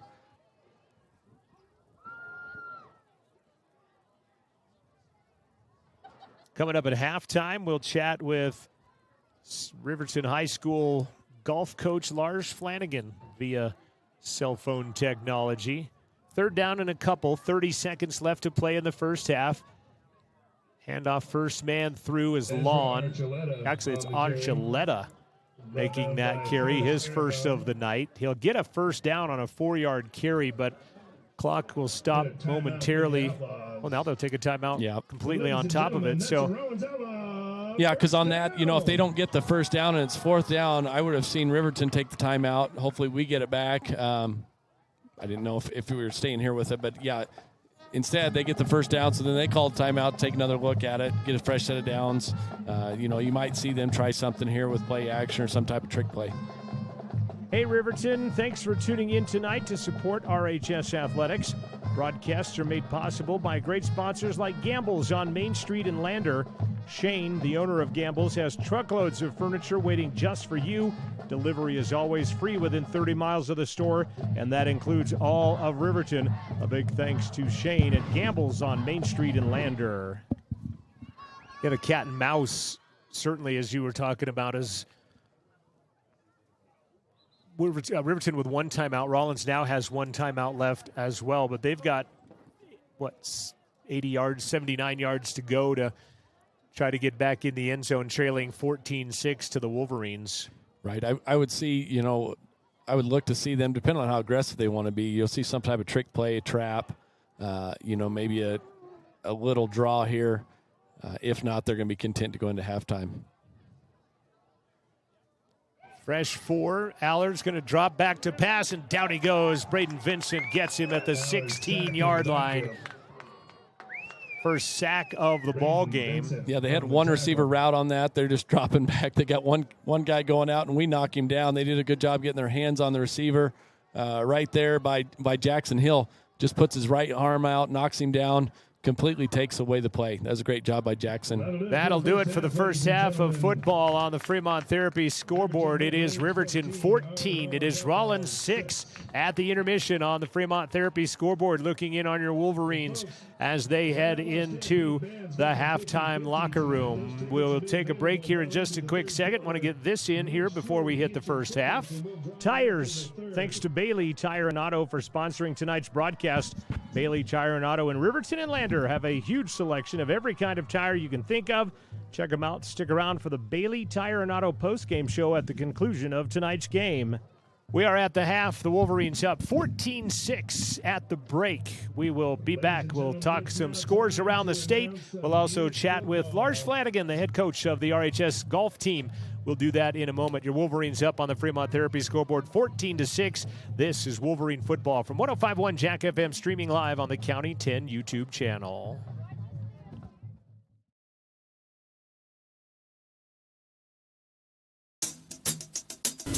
Brown Sugar Coffee Roastery is proud to be a supporter of athletics and student athletes all across Fremont County. Brown Sugar is a locally owned and operated restaurant located in downtown Riverton. Their passion is coffee and locally sourced foods. Be sure to stop in for dinner service and look for a new menu coming soon. Brown Sugar Coffee Roastery. See them online at brownsugarcoffeeroastery.com or stop in at 203 East Main Street, Riverton. Central Wyoming College has a new Bachelor of Applied Science degree in Early Childhood Education. Being a teacher has always been a dream of mine. This degree combines the academic, assessment, and classroom management content that students need to be successful in the classroom. Gain knowledge in how young children grow and develop physically and cognitively, and guide them to social and emotional development. What I really like about the education program here at CWC is that we get a lot of classroom experience. Make your way at CWC.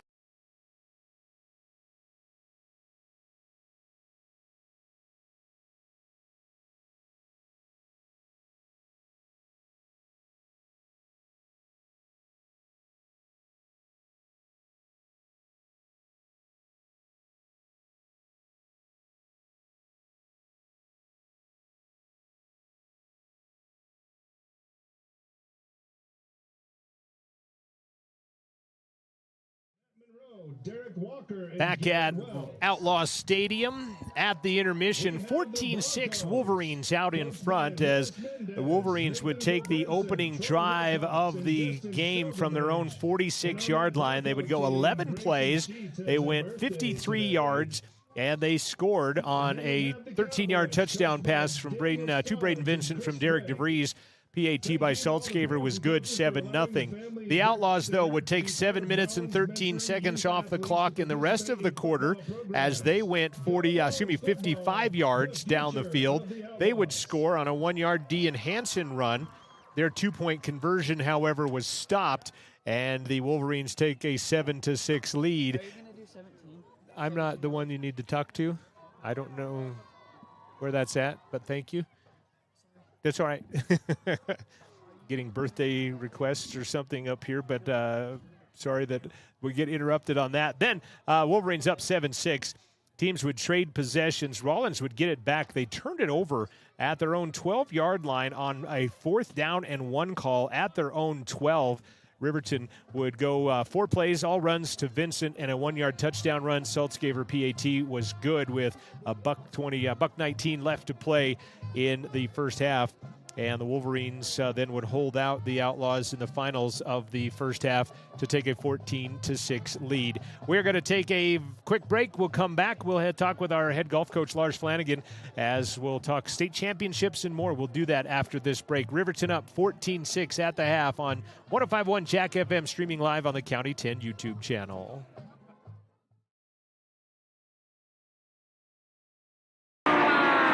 Back when I was riding in rodeos, I always made sure I was locked in, good and tight.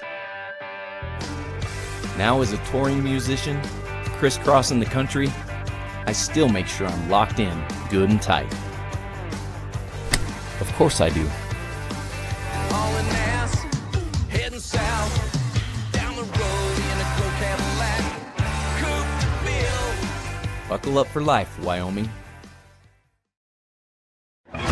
If you're looking to get upgrades on your vehicle done with bumpers, grill guards, and bed liners, shop locally instead of traveling the extra mile to an out-of-town shop. Take it to the premier local shop here in Fremont County. Wyoming 4x4 has over 25 years of experience under the belt. Dan will take your stock truck and give it the perfect accessory makeover tailored to your vision. Stop at Wyoming 4x4 or give Dan a call at 307-857-3175.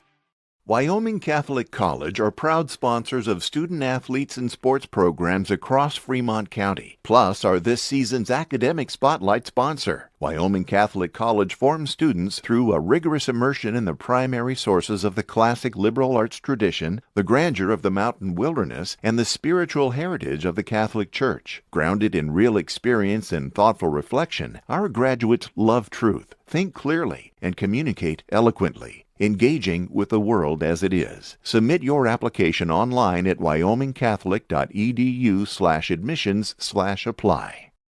Xander's One Stop of Lander wishes the best of luck to all student athletes and sports teams throughout Fremont County. Xander's One Stop has it all: clean gas, ethanol-free fuel, diesel, a variety of household and automotive needs. Stop in for the very best in snacks, lunch, dinner, and much more. Plus, the best liquor selection. And now lottery tickets for the Cowboy Draw, Mega Millions, Powerball, and Lucky for Life. It's all here at Xander's One Stop, 730 East Main, Lander.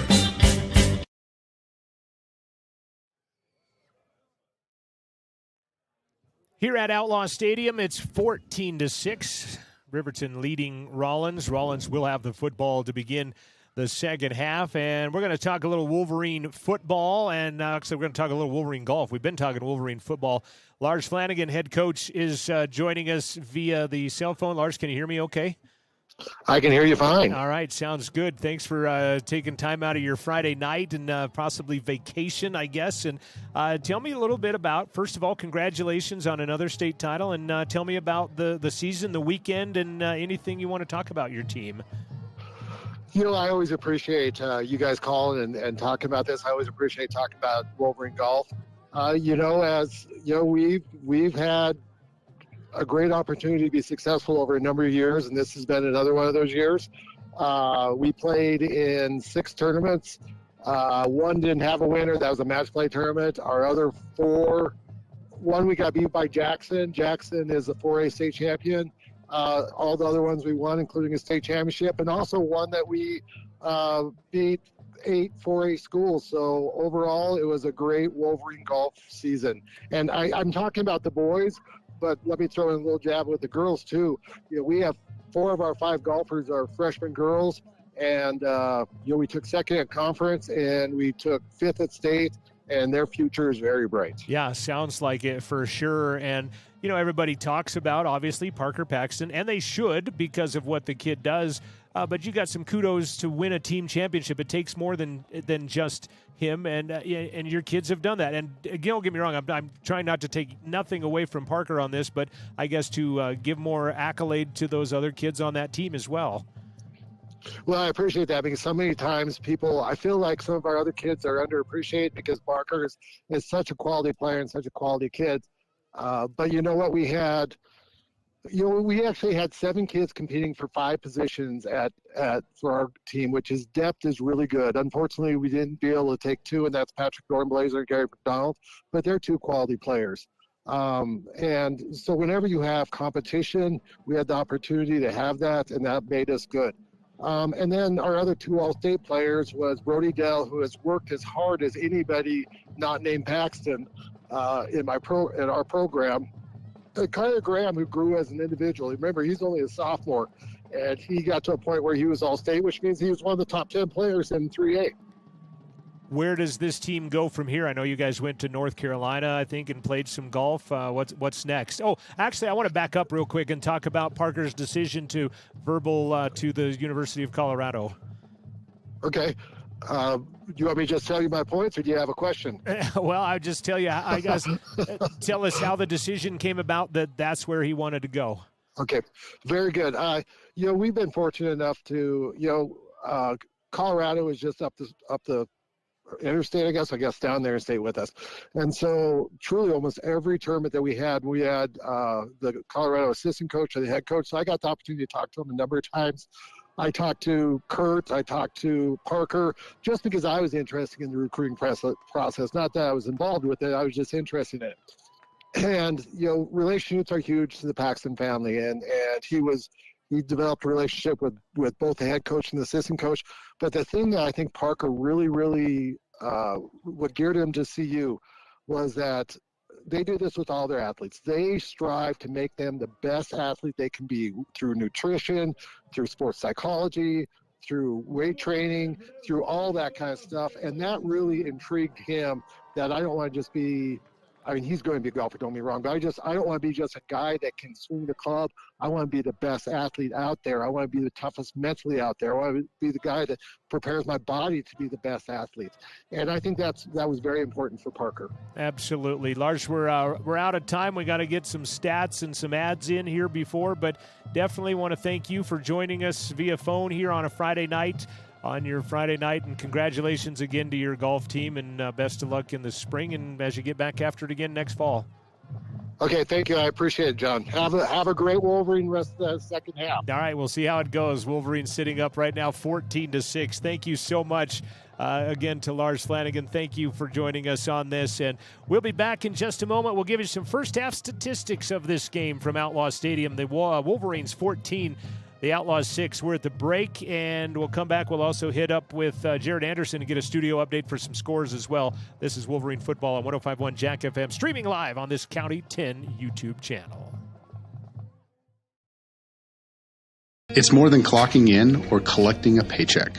We are a network of caring professionals who want to be here, dedicated to serving our communities.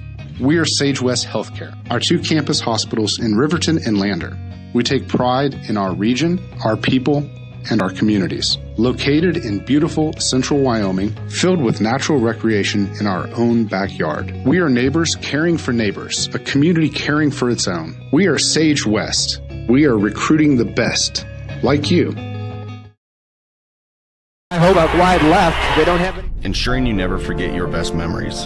but also protecting your future adventures. Tyler Watson and State Farm is a proud supporter of the current and future Riverton Wolverine. Wide right, McGuffey back to pass, shows the ball, throws again, looking in the end zone is DeVries, touchdown, baby! Find us on our website at insuringriverton.com or stop by our office at 618 East Washington Avenue to discuss protecting your future. Like a good neighbor, State Farm is there. It's time to welcome Sutherland's Home and Garden Fall Catalog. It's full of hundreds of deals to help you save, including special fall buys, ideas, how-tos, and more. Win big. Sign up in-store for your chance to win a $5,000 Sutherland's shopping spree. See store for details. Get up to 24 months special financing with your Sutherland's credit card. See store for details. Sutherland's Fall Catalog is full of can't-miss deals. Stop by the store and pick one up today or check it out online at Sutherlands.com. Sutherland's, your fall home improvement store. Wind River Internet is proud to deliver quality, high-speed internet to businesses and residents across Fremont County. Wind River Internet is the sponsor for the County 10 live stream and sports in our community. Enjoy high-definition broadcasts. Brought to you by Wind River Internet. They also provide reliable phone services that can help you stay in touch with the important people in your life. Experience greater connection today. To get a quote and start enjoying fast, reliable services, call 307-857-2004. That's 857-2004. Or windriverinternet.com. Your place for the Riverton Wolverines, 105.1 Jack FM and on County 10's YouTube channel. Good looking shot of downtown Rawlins behind a flag that has been variable wind speed of most of the day today for sure. Right now at 14-6, the Wolverines, and we'll take a look at some first half statistics in this ball game. If I can get my computer to come back to life and accept a password after being off too long. Again, big thanks to Lars Flanagan. Wolverine volleyball would go 0-2 in their first two matches in pool play today at the Ford Wyoming Center. Lost to Gillette, Campbell County, 2-0. They lost to Laramie, fourth-ranked team, and took on number 1 Kelly Walsh here this evening. We'll try to get you an update on that as well as some other scores. Let's do that first. Let's head to a quick update with Jared Anderson and talking about some scores, and the Lander Valley Tigers are at the half right now. Jared. All right, guys, thank you. Yeah, they finally reached the half in Lander after that lengthy injury timeout. Buffalo controlled the second quarter. They lead Lander 22-7 at the break. Elsewhere in 3A football, we mentioned Star Valley blanked Evanston 21-0. Cody and Jackson have gone final with the number 1 Bronx rolling 54-7. Third quarter action, Douglas leads Worland 13-7. Green River leads Powell 8-0 in the second quarter. And the latest Shoshone update I have is the Wranglers lead Rocky Mountain 7-6 at the end of the first quarter. That one's got to be a little bit further along, closer to the half. We'll try to get you an update soon. Back to John and Bo. Thank you so much. Wind River winning earlier tonight, 20-18 in the last seconds of that ball game, last waning moments of that ball game. Green River beating Powell, a little bit of a shocker big time in that realm there as well. 14-6 our score here. Wolverines leading. Riverton would run 23 plays in the first half. 5 on the air, 28 on the ground. They would amass a total of 127 yards for an average of 4.5 yards per play.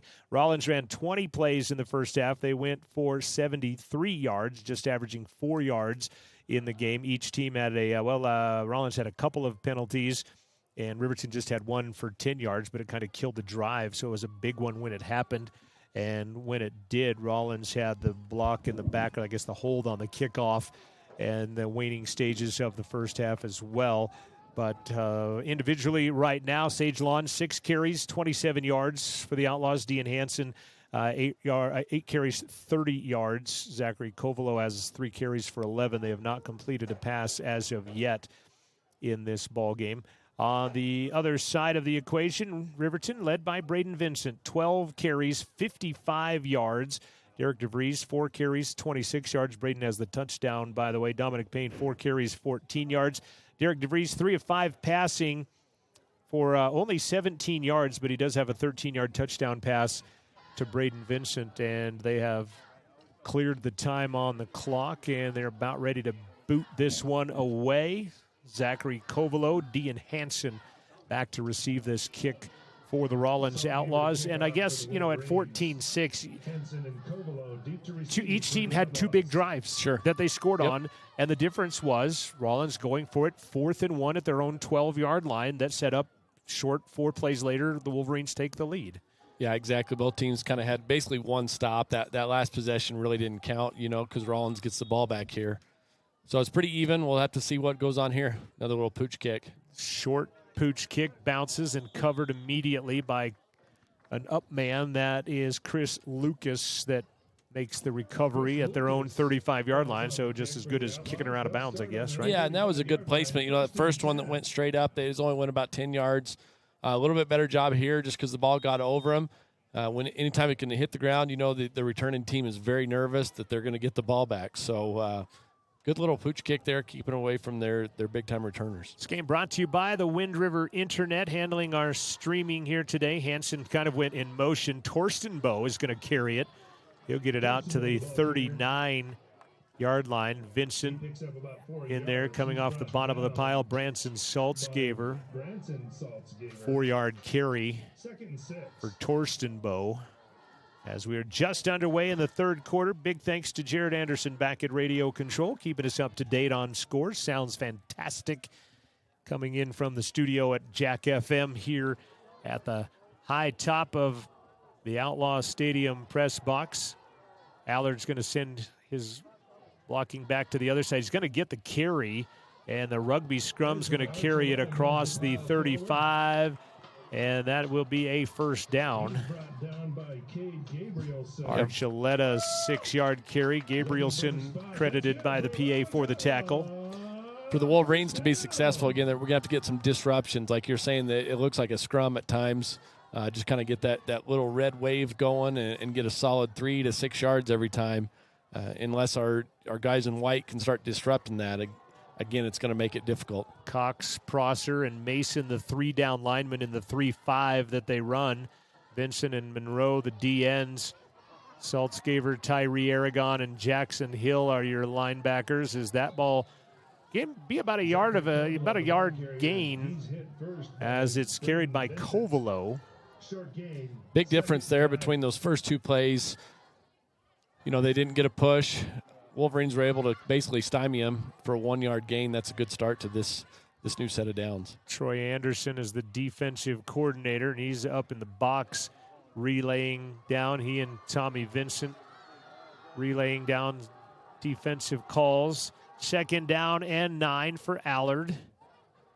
Hansen is out, tossed to Kovalo as he'll be hit by Jackson Hill first, and Nick McIntosh trying to pry that ball out of his hands. It's going to go for a gain of 5, and it will bring up 3rd down and 4. Yeah, similar play. It looked like they probably saw something because they came back to the exact same play. They just blocked it a lot better, so I'm not sure without seeing the replay, kind of where we changed things up there. Ask and ye shall receive. Yeah. Rawlins with a good push. So 3rd down, a long 4 for Allard. His dad, Denver Allard, the head coach of the Rawlins basketball team and their athletic director here at Rawlins. Wolverine line shifts. Hansen got nowhere to run, and Vincent will glove him at the line of scrimmage. They'll call it no gain when Braden Vincent gets a hold of Dean Hansen. Not sure if the line blew that up or if his own line blew that up because he had nowhere to go on that. No, like you called it, the late shift on there, I think, threw him off a little bit. It was good to see, our guys shifting late. Line kind of don't know exactly what's going on. A lot of penetration in the backfield, and we'll see the first punt from the Outlaws here. At least lined up to be there. Jose Morales, again, has the state's longest field goal at 47. Has to go high to snare that one. He will get it kicked away, and it will go out of bounds up the Rawlins sideline as they'll march it up past the 25. Or will he? Backed up a couple steps. He's going to stop it at the 25-yard line, 1st and 10. So Wolverine defense comes out with a 3-and-out.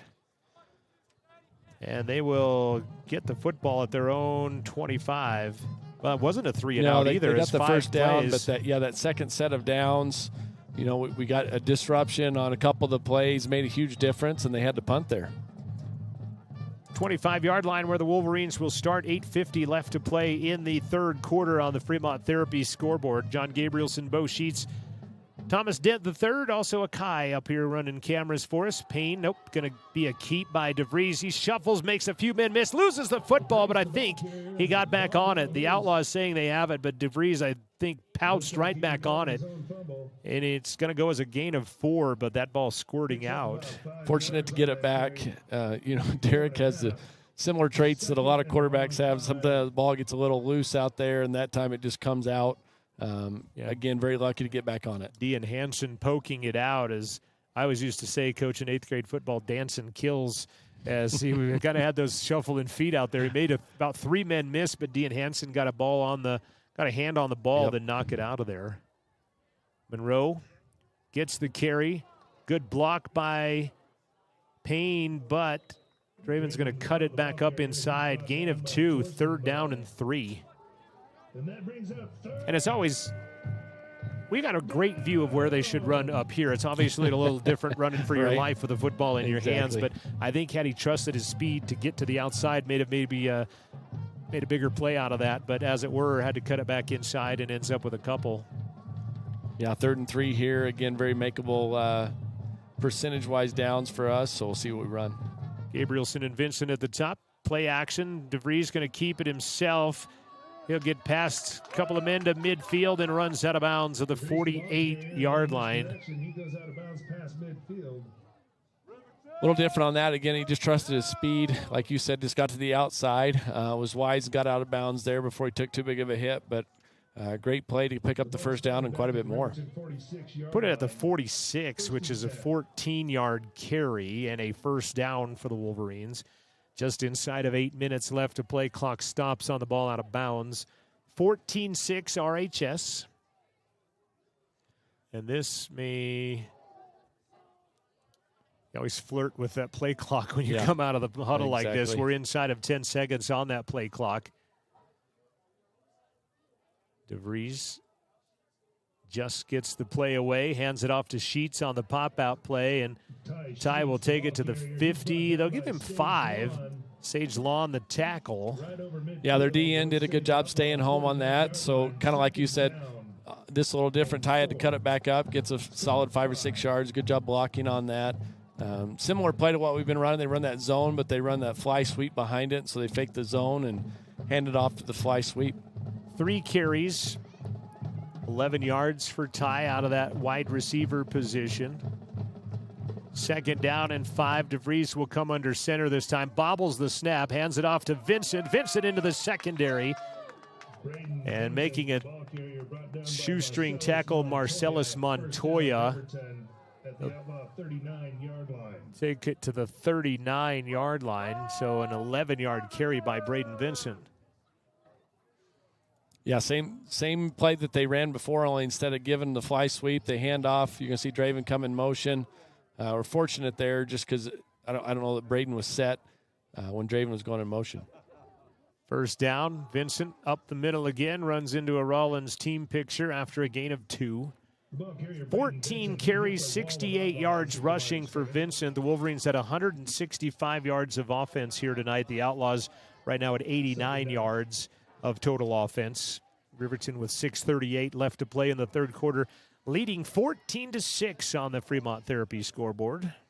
Yeah, they've done a good job, just like we talked about in the first few weeks, just sustaining drives is a key. And so tonight, the Wolverines have done a good job getting those first downs. Yeah, moving the chains for sure. Double tight set again, Saltzgaver and Mason. Give the ball to Monroe. He'll spin off of a tackle, and he'll take it to the first down marker. Finally brought down by Josh Smith, but a nice little spin move by Draven. Yeah, he did a great job. That outside defender, forced him back inside, and he just spun off of it to get a nice gain there on first down. 8-yard carry, 3rd and less than a yard. 1, 2, 3, 4, 5, 6 different Wolverines have toted the football today for a total of 154 yards. Wolverines, they have done a good job off their zone scheme, run the jet, the quarterback keep, or actually, giving the zone like fake bootleg here. Play action, caught by Mason. He'll lose the football. Did he catch it?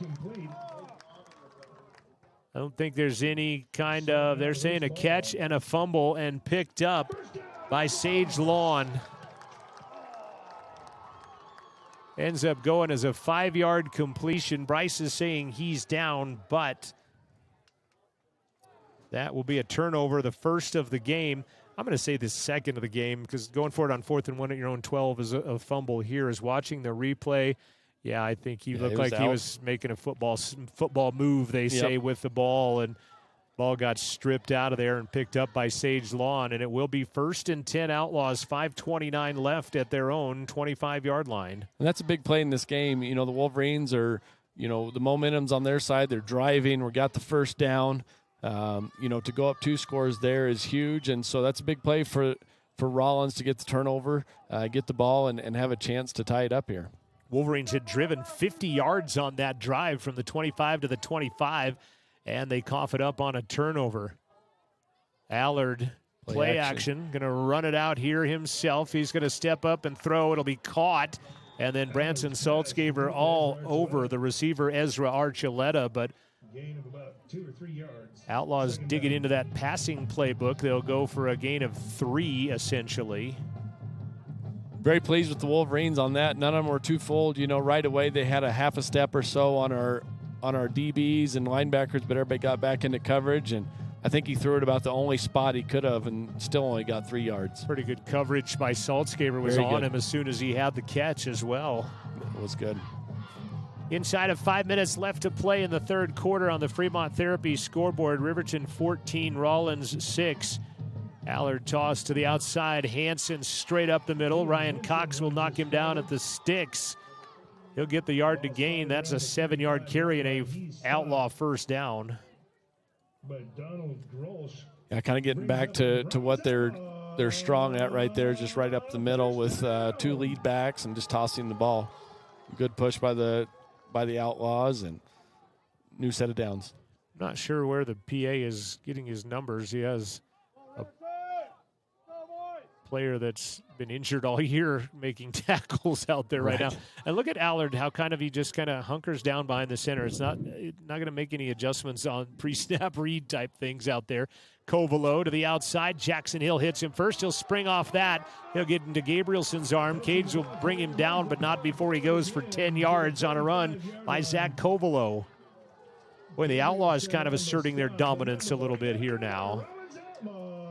They are, getting into the formation where they can have 2 lead backs and just go downhill. The backs that got you at 7-8 yards to start there and just hitting the hole hard. 2 really good gains.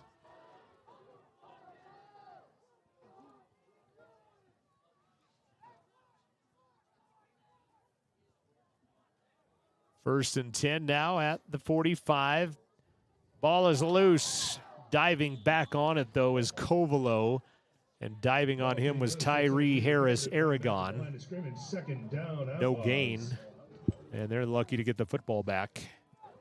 Yeah, I think the only pre-snap read that the quarterback's making in this kind of current scheme is who he's going to block. You toss it and then you make a block. That's, a little non-traditional, but again, it accounts for another guy on the defense, gets another person blocking in the play. Right, and he does a good job of that as well.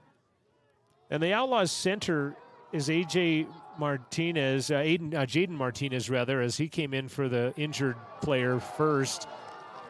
Nick McIntosh maybe saves a touchdown as Dean Hansen scampers through the middle for 8 yards. Gabrielson in there as well.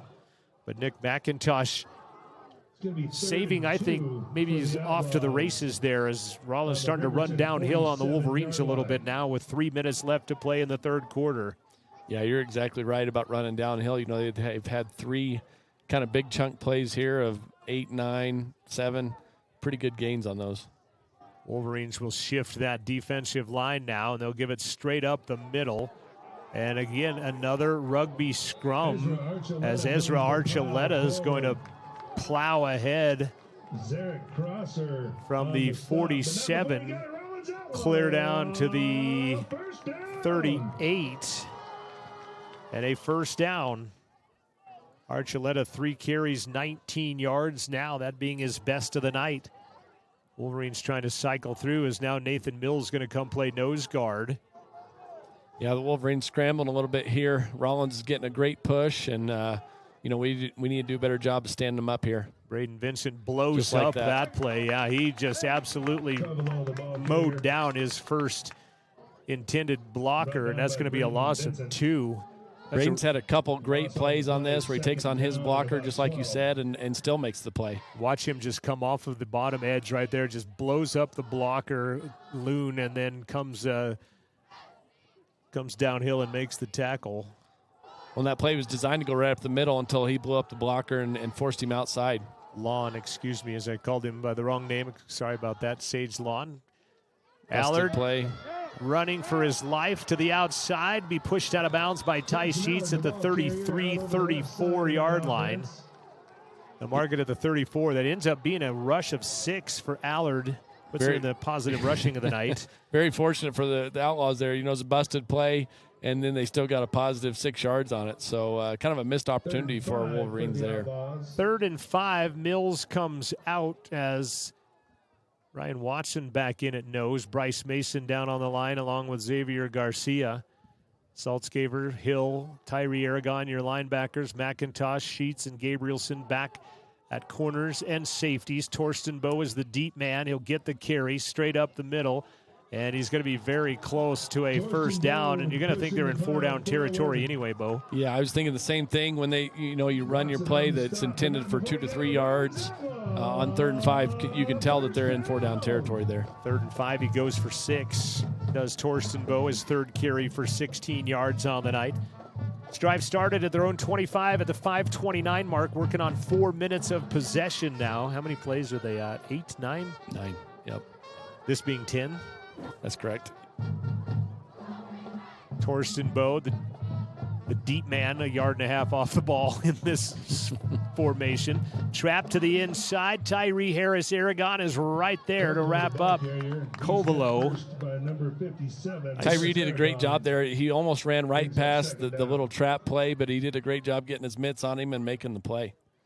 Yeah, just watched him get a hold of the back of the shoulder pads as he tried to spin through. Yeah, and if he doesn't make that play, I think they go for at least 5 to 6 on that before anybody else is ready. Pretty good chunk. 2nd down and 10.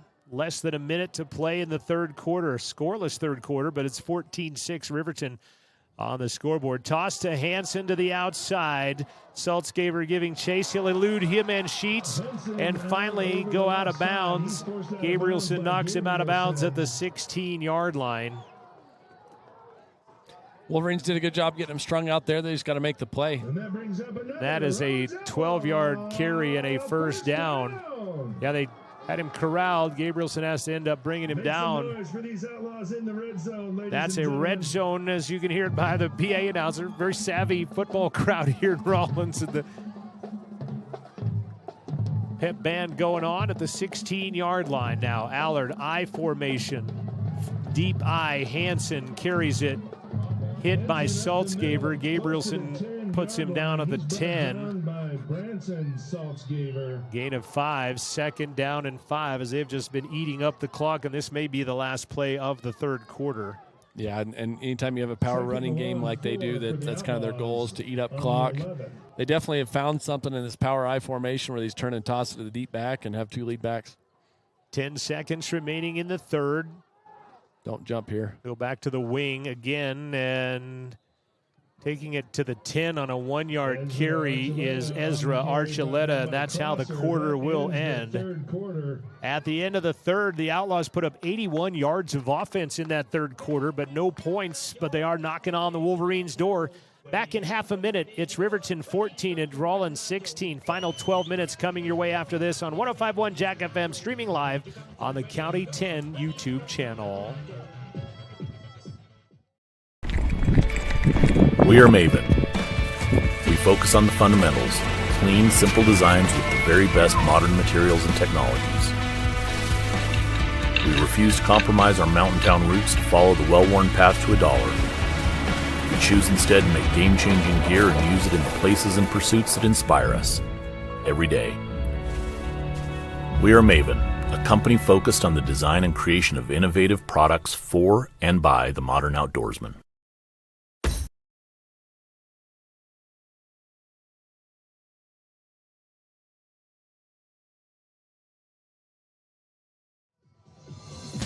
Catch the video stream of this broadcast and previous games this season on County 10's YouTube channel. The Lander Medical Clinic and Western Family Care are another proud sponsor of Fremont County Sports.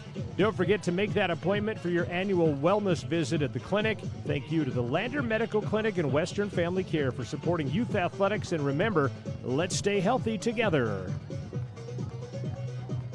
Back to football to begin the fourth quarter. It's third down and about 4 or 5 for Allard and the Outlaws inside of the Wolverine 10-yard line. Hansen runs to the middle. He's hit first by Xavier Garcia. Going to be maybe a gain of a yard, and it will bring up 4th and 2. Yeah, they did a good job on that. We've yet to have a lot of success against, they line their tailback up at 10 yards and then just get a good run at it. So we'll see if they go back to that play or try some misdirection here. 4th and 10, and you wonder what Coach Anderson will dial up defensively. They've been successful kind of shifting that line. If they're seeing tendencies on where they think that ball is going, they've been doing pretty well about getting that line shifted. Took him a little longer to call this play, so I don't think it's the same one. Hansen deep I formation. They'll send a man in motion. Now the Wolverines will adjust, and the Outlaws will burn a timeout. So we're going to keep it right here and tell you about this. It's time for the Tyler Watson, State Farm agent, a proud supporter of Riverton Athletics. State Farm wants to protect your future. Stop in today, 618 East Washington, or go online to insuringriverton.com. I need to verify this a little bit more as well. Not that I won the 50-50 drawing that they're giving tickets out for, but have just gotten word that the Lady Wolverines have beaten Kelly Walsh. Wow. Top-ranked team in 4A at the Casper tournament. What a great win. And to do it in Casper at the at the event center nonetheless, huh? Yeah, exactly. And there's a tough road to go against today with Campbell County and then Laramie, 4th-ranked team, and then Gillette.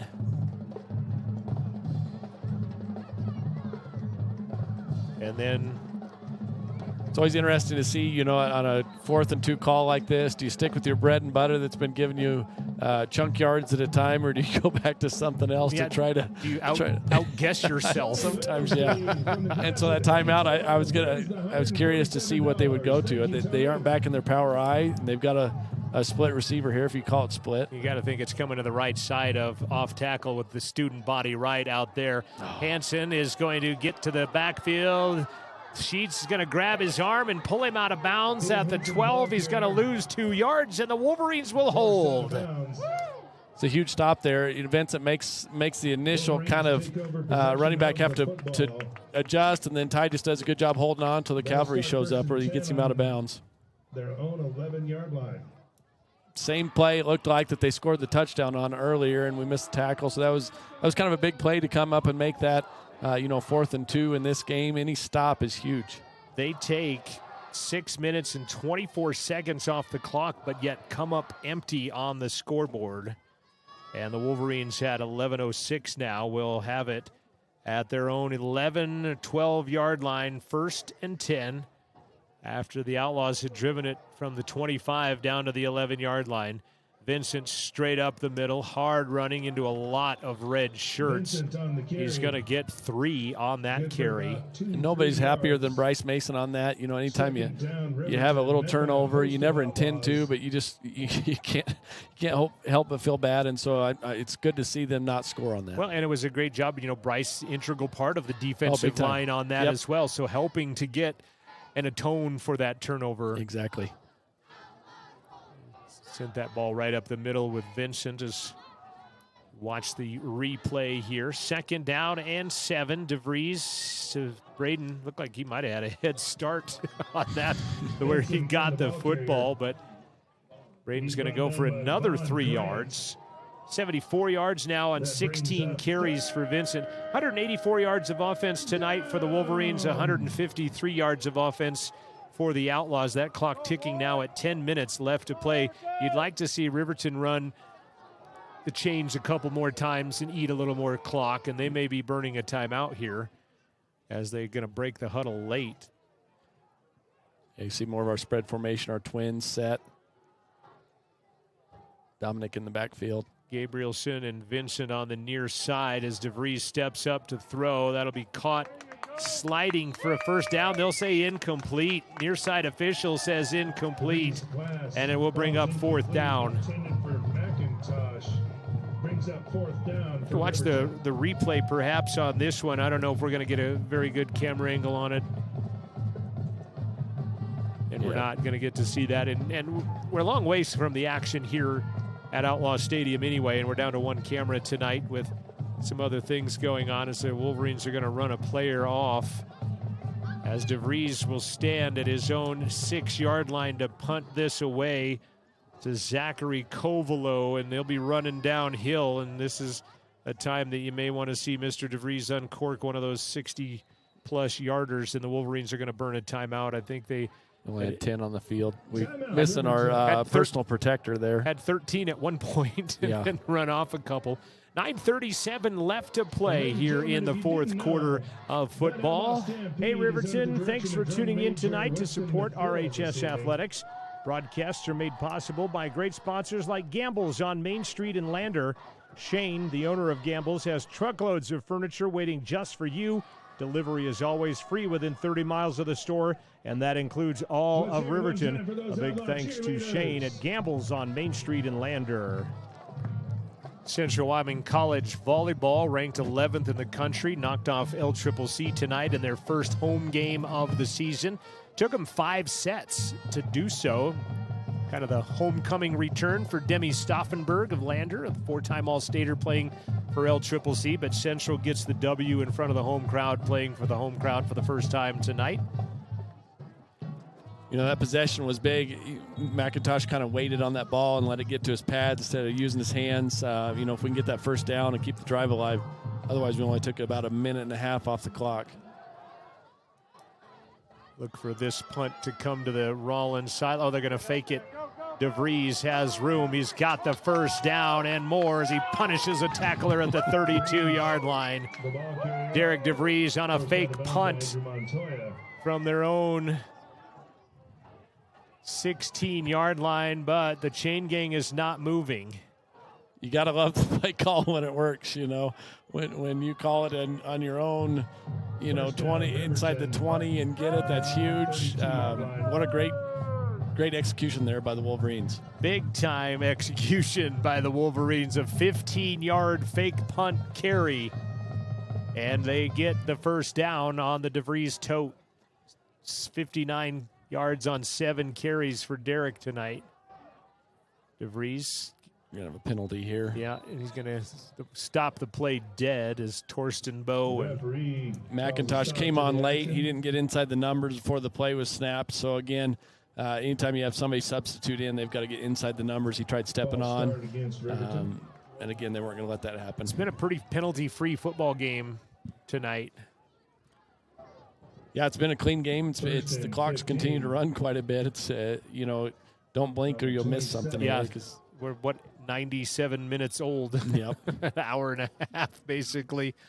9:27 left to play at 8:37 in the evening here on the Fremont Therapy scoreboard. McIntosh and Sheets at the top. Vincent Gabrielson down at the bottom. Payne in the backfield. Give the ball to Ty to the near side. He'll cut it back up inside. He'll be hit first by Kovalo, and the ball squirts out. Was his forward progress down? They say yes. Wolverines dodge a bullet on about a 6-yard carry by Ty Sheets. It's going to be a 4-yard carry by Ty, and ball coughed up there late in the ball game. Yeah, it's tough to tell if he's down or not, but again, fortunate to maintain possession here. Well, I'm not sure if he was down, but I think his forward progress was stopped. Oh, he was down. That was a different Wolverine player I was looking at standing up, but Ty was down. 2nd and 11 now. Clock at 8:47 and counting. Payne next to DeVries. Snap. Give the ball to Payne. Dominic. Hit. Good open field tackle by Ezra Archuleta. 4-yard carry. 3rd down and 7. Yeah, not a bad job kind of getting back 8 of those yards on 1st and 2nd down to make it 3rd and manageable here. And at this point in the clock, I don't know if I wouldn't think you're in 4-down territory. At this, 8 minutes left in the game. I think you punt it away and flip the field. Yeah, you're not going to get them on another fake punt. Cade and Braden split wide to the right. Ty and Nick to the left. DeVries going to play action. Runs around one man and then not going to go much further than that. They'll give him a yard on progress. 4th down and 6. Yeah, they've seen the quarterback keep quite a bit tonight, so it's it's one thing that their coaches are telling them watch the quarterback. And they had a couple guys, they had 4 guys deep, and linebackers did a good job making the play there. Yeah, a lot of red shirts in there on that first wave for sure. Again, Vincent is the near side gunner, and that's usually where they will kick it, is where Braden Vincent is. As DeVries standing at his own 25, they got a 12-yard fake punt a moment ago. DeVries will give a good kick to the left side. It's going to bounce near Hansen, and it's going to roll out of bounds at the 13-yard line. 17-yard line where the Outlaws will take over 1st and 10. 17-yard line, 1st and 10 on another good punt by Derek DeVries. Wolverines took 3:21 off the clock after they held on downs, but they give it back with 7:04 left at their own 17-yard line. And again, I've tried to adjust my stat keeping, and I have the attention span of a grape most of the time, and I forget a lot of stuff. So yeah, I'm not good at helping either. The punt game has been excellent. That's been the one thing we kind of hang our hat on this year, is our punt game has been pretty solid every week. 9 guys in the box for the Wolverines as they'll hand it straight ahead to Torstenbow. McIntosh tries to rip it out as Gabrielson brings him down at the 22-yard line. Be a 5-yard carry by Torstenbow. 5 yards.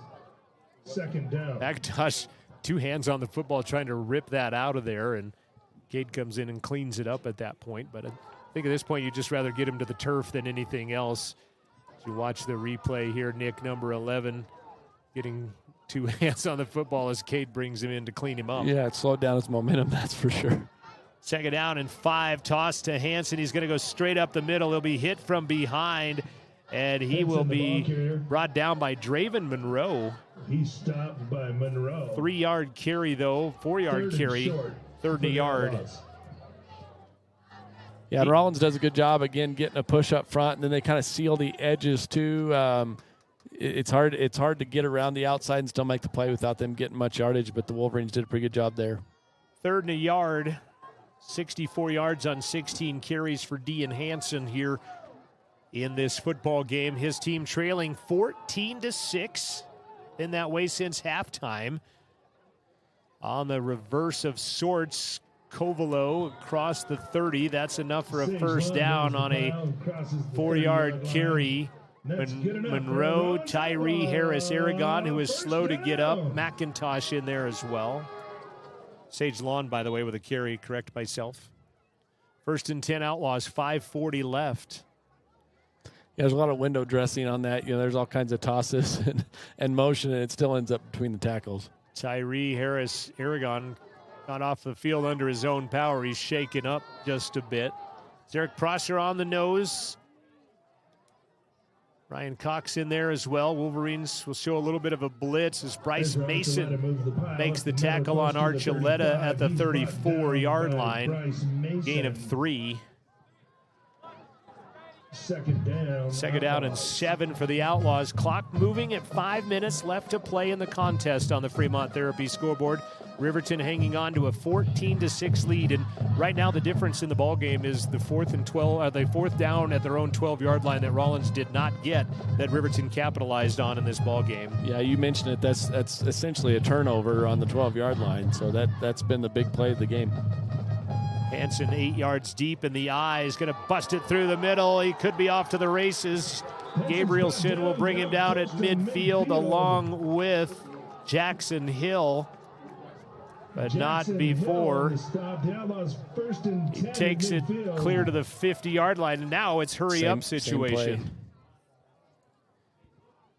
Toss it out to Hansen again. He has to jump over one of his own players, and Zarek Prosser catches him when he lands. Prosser, the tackler. Gain of a couple that time for Hansen as he's moving in on 100 yards now at 83 yards on 18 carries. They go with a quick hurry up. Chains hadn't even been set, I don't think, when they were ready to go with that. Clock moving at 4 minutes left to play. Rawlins still has 47 yards to get to pay dirt for a chance to tie this up. Well, and with them, they're not used to going hurry up, and so to get that far, it's bad to think you only got 4 minutes to score, but for them, that's, again, a little bit ahead of pace. They still have 3 timeouts left as they'll give it to Draven. Hansen and Draven Monroe, and the ball is loose, and there's nothing but white shirts on it. Draven Monroe came fired off the left side like a rocket. Yes, Jackson Hill with the recovery, and the Wolverines will stuff the Rawlins Outlaws rally at the 45-yard line. Second turnover of the night for the Outlaws. Huge play by Draven. Huge play. He came right around, and Allard couldn't get a block on him. Tags him at the 49. Ball squirts forward. Jackson Hill grabs it at the 44, and the Wolverines will have it 1st and 10. Well, and I don't think too many people were surprised at what play they're running. It's just we executed a little better than they did on that. So that was a huge play, big turnover. Huge. Yeah, a couple of first downs here, as I imagine you'll be playing this pretty close to the vest if you can eke out a couple of first downs, and we'll get a stop and play and a timeout by the Wolverines with 3:40 left to play in the fourth quarter, 14-6. RHS out in front of RHS. I guess that was probably a wrong thing to say. We'll be back in 30. Wolverines on top with the football, 1st and 10 when we come back on 105.1 Jack FM.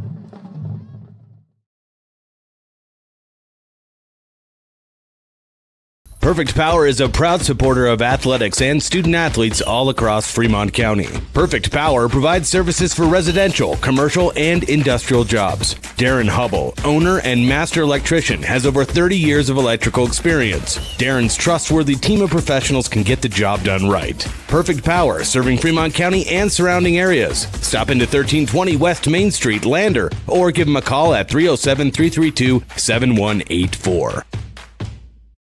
Porter's Supply.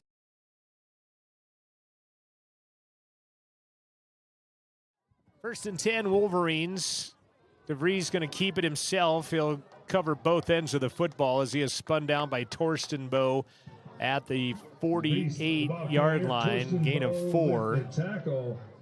Second down and 6. Yeah, a little different styles here from the Outlaws and the Wolverines. The Outlaws everybody can fit inside of, just a couple yards. We're spread out with the quarterback in the gun. So running clock at the end is not something that our guys are used to. So it'll be good to see if we can run the clock here, get a couple first downs. Same formation. Sheets crosses that formation. Derek will keep it himself. He will get to midfield, and Ryan Watson helps trying to move the pile. DeVries will go another 3, and it's going to bring up 3rd down and about 3. Got a timeout on the field. That'll give us a chance to head back to the studio. Jared Anderson, what's going on with Shoshone and Lander, if you would? At the half in Wranglerville, Shoshone has Rocky Mountain doubled up 28-14. Just starting the fourth quarter in Lander, Buffalo leads the Tigers on Lander's homecoming night 29-14. And one final is in from Class 3A tonight. Douglas has knocked off Worland 24-7. Back to you guys. That one in Douglas. Thank you, Jared. Wind River winning earlier today 20-18. Got word that our Riverton volleyball team knocked off the number 1 ranked Kelly Walls Trojans. Got that text from Kim Davis just a few minutes ago, waiting on scores to relay that to you as you watch this on County 10. Again, big thanks to Will Hill and all of the sponsors you've heard tonight in making this possible. Wyatt Barichka, who's the voice of the Tigers. Akai has done a great job on his first night of camera for us. I appreciate him making the trip to Rawlins with us. Got a great meal over at Bucks. Give them a quick plug there. Draven Monroe all by himself at the top. They'll give the ball to Vincent. He is not going to have the first down. He'll be if he got back to the line of scrimmage. This is decision time for the Wolverines now. on no gain by Braden Vincent. Vincent, the ball carrier. 17 carries, 74 I yards. couldn't tell if they threw a flag down here on this sideline. I think he's going to pick it up, though, because we had trips, but with the tight end. So he's going to pick it up. Yeah, that's exactly what the referee is saying to the Outlaw bench. 4th down and 3. Wolverines do have a timeout left. And they are going to timeout on the field. See Rawlins use theirs instead with 2:25 left. Great job by Thomas Dent working our graphics tonight. And we've got that scoreboard added in, the time on there to help your visual as you're looking at the 4th quarter on that Fremont Therapy scoreboard. Stay tuned. The Bailey Enterprises postgame show is coming your way next. Yeah, Rawlins taking their timeout. Obviously, they're trying to save some clock here. I wouldn't be surprised to see him try to come after the kick a little bit here. But again, with them not having a hurry-up offense, they need to save time on this side of it before they get it back, and then they're going to have to be quick. Derek DeVries, 4 of 7 passing. Jackson Allard, I have 1 of 2.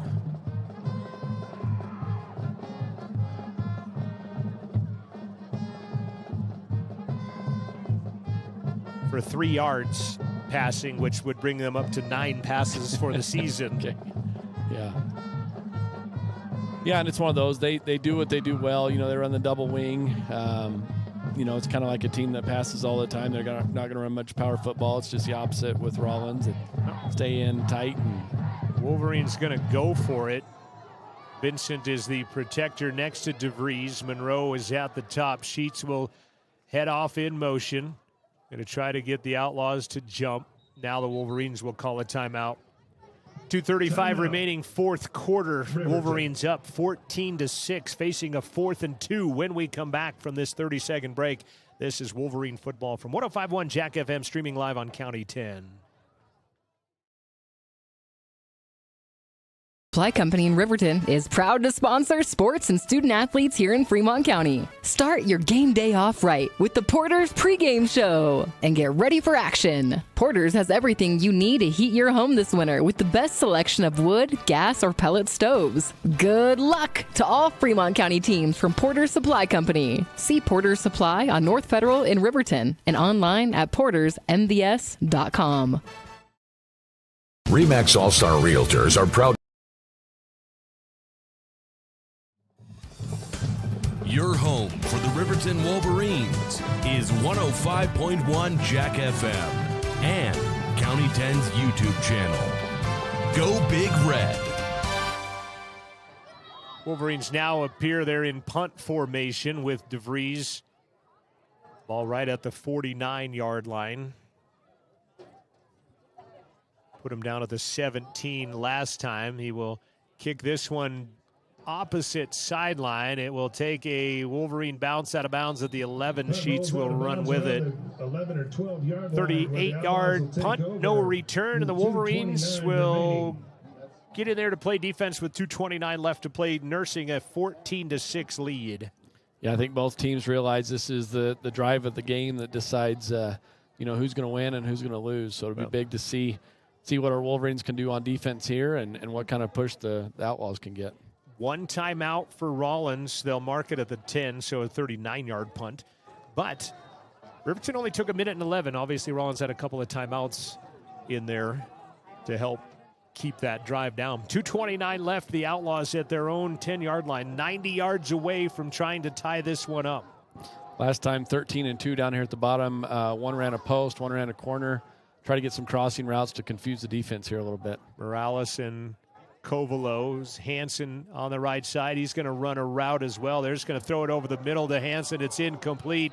Running stride for stride was Nick McIntosh at the 40. They just sent Hansen on a 9 route, just a go route right from the middle and 30 yards downfield that's incomplete.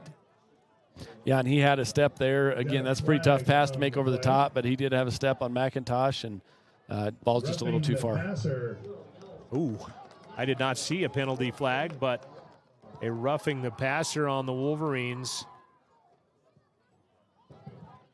will give them a free 15 yards out to the 25-yard line, 1st and 10. Yeah, stops the clock, gives them 15 yards. That's a big play. Wolverines have been pretty much penalty-free their fourth penalty of the game thus far, but that one's a big one, especially time that it comes in the ball game and the juncture of the field that gives them 15 yards out of it. Yeah, again, it'd be nice to see what happened on that, but that's a big play in Rawlins' favor there. Same formation. Hansen will run to the right side. He's going to run an out route. Gets ball thrown out there. Good pressure by Monroe, Cox, and Saltzgaver as that one just falls harmlessly out to the numbers at the 30, incomplete. Yeah, good blitz coming there from Saltzgaver, and it forced them into just throwing out to the flat. It was a pretty smart decision there by Allard just to get rid of it. Second down and 10 as Saltzgaver came wide on the personal protect who was inside, and they have no chance of getting that one completed. You got to think that this has got to be pretty close to what could be a delay of game coming here as late as they've came out of the huddle here, but referee just now putting up his hand for the 10-second count in the backfield. Now counting down in the final 5. They do get the snap away, carry straight up the middle. Prosser and Vincent the tackle as Hansen, and now someone getting a talking to on the Wolverine defense. Gain of 5, 3rd down and 5. Hansen 90 yards on 20 carries tonight. Flip it to the outside, and a nice job by Xavier Garcia as he knocks down Allard in the backfield. Loss of 2, 4th down in game. Yeah, clock keeps ticking here. They're going to have, like you said, 4th down in game. I like that. I think he just fumbled the ball. I don't know what he's going to do. Pitch it back, looks like, and then he just didn't have a good grasp on it. Yeah, Xavier Garcia had a good grasp on him, though. Yep. Takes him down. 4th down and 8. They've got to prolong the game at the 35-yard line. Allard's going to roll out. He's going to throw one that'll be hit. Draven Monroe knocks him down at the 30, a gain of 3 as Archuleta makes the catch. And the Wolverines will take over on downs to secure their first W of the season and go 1-0 in the 3A East Football Conference. Yeah, just get a couple downs here. You know, favorite formation of any team is the victory formation. Hopefully we got that installed. We haven't had to use it yet. 25-23, then lost the second 22-25, then won 15-9. The Lady Wolverines over Kelly Walsh in the Casper Invite at the Ford Wyoming Center.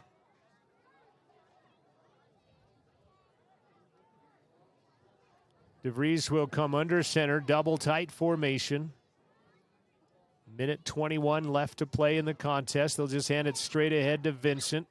And he will trying to get down as Vaughn Grant spins him down after a gain of a yard. Down by Vaughn Grant. 2nd down. Yeah, and with Rawlins, do they have one timeout still, or is that? I believe they do have one timeout. Their scoreboard here doesn't count it, but Thomas has been all over that. Yep. He's done a great job for us. We're pretty new at this video stuff. I'm an old dog trying to learn some new tricks. DeVries watching the back judge to see the count coming down. 38 seconds left. He will step under center and just take a knee as popping through Josh Smith at the last second. Knee brings up 3rd down. And I don't think they'll have to snap it again. I think that will end it. Yeah, again, great job to be able to take a knee at the end of the game. Some couple big, huge plays, turnovers, and stops for the Wolverines led to the victory here. That will do it. Final 10 seconds of this one ticking off from Outlaw Stadium. 14-6 at the half, and they go scoreless in the second half, and the Wolverines hang on. Your final score from Rawlins Outlaw Stadium, your Wolverines 14, the Outlaws of Rawlins 6. Riverton 1-0 in East Conference play. The Outlaws drop to 0-1. Your Bailey Tire and Auto postgame show is coming your way next. We'll give you some stats. We'll hopefully talk with a coach, perhaps a player. We'll also name our player of the game, which is going to be a task for us tonight. There's been a lot of nominees to put themselves on that list tonight. Great job by Akai, our cameraman tonight, Thomas Dent. Bo Sheets, I'm John Gabrielson. Your final score on the Fremont Therapy scoreboard, the Wolverines 14, the Outlaws 6. We'll be back with the Bailey postgame show after this timeout. You've been watching and listening to the Wolverines on 105.1 FM, Jack FM, and the County 10 YouTube channel. All-Star Realtors are proud to sponsor sports across Fremont County for the 22-23 season. RE/MAX All-Star Realtors was founded in 1991 with the goal of doing real estate in a way that would make our clients' lives as easy and uninterrupted as possible. They've completed many transactions involving residential, commercial, vacant lots, farm and ranch, and investment properties, and can help you with any goal you might have regarding any of these today. RE/MAX All-Star Realtors, 938 West Main Street, Riverton. See them online at remaxriverton.com. Elevate Rehab in Lander is a proud sponsor of sports in Fremont County. Elevate offers physical and occupational therapy and specializes in hand therapy. Elevate Rehab also offers one-on-one personalized treatment for every patient. Their dedicated team of highly skilled and specialized therapists will help you on your journey back to better health and mobility. Elevate Rehab, 535 East Main, Suite D in Lander. Fremont Therapy Group has been a proud supporter of Wyoming athletics for more than 25 years. Locally owned by therapists, Fremont values commitment to professionalism and community. With specialized training and one-on-one service, they get you back to doing what you love. Whether you need rehab for an injury from a sports-certified specialist or therapy from the only certified hand therapist in Fremont County. With 6 locations in western Wyoming, they provide aquatic therapy, dry needling, and women's health therapy. To find out more about Fremont Therapy Group or schedule an appointment, go to fremonttherapy.com.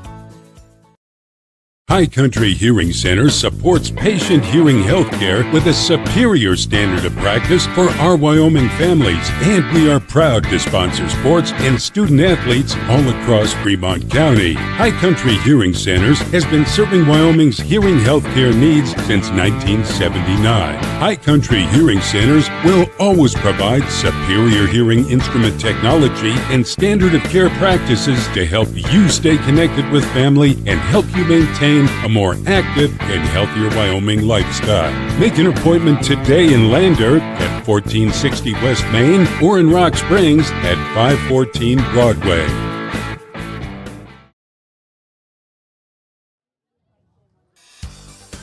Your home for the Riverton Wolverines is 105.1 Jack FM and County 10's YouTube channel. Go Big Red. Big Red, the victors tonight, 14-6. Your final score. Want to give you one quick update.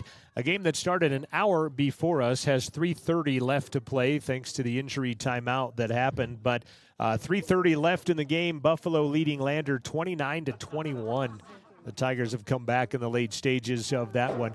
Looking at this one on the Fremont Therapy scoreboard, 14-6. The Outlaws go down to the Riverton Wolverines. Riverton starting off 1-0 on the conference season. It started this way with Riverton getting a good return by Ty Sheets on the opening play of the game, the kickoff at the 46, and Riverton would go 11 plays, and they would take 4:52 off the clock, and a 13-yard touchdown pass from Derek DeVries to Braden Vincent, and a PAT by Hunter Saltzgaber would make it 7-0 Riverton. The Outlaws, though, not to be outdone, got the ball back at the 44-yard line on their side. And was it the 44-yard line? They would get the ball back at the 45-yard line. They would go 13 plays, 55 yards, and score on a 1-yard Dean Hansen run on the first play of the second quarter. PAT, however, was not good, and it remained 7-6 in favor of the Wolverines. They would trade possessions until the Outlaws would get down in their own territory with 4th down and 1 at their own 12-yard line.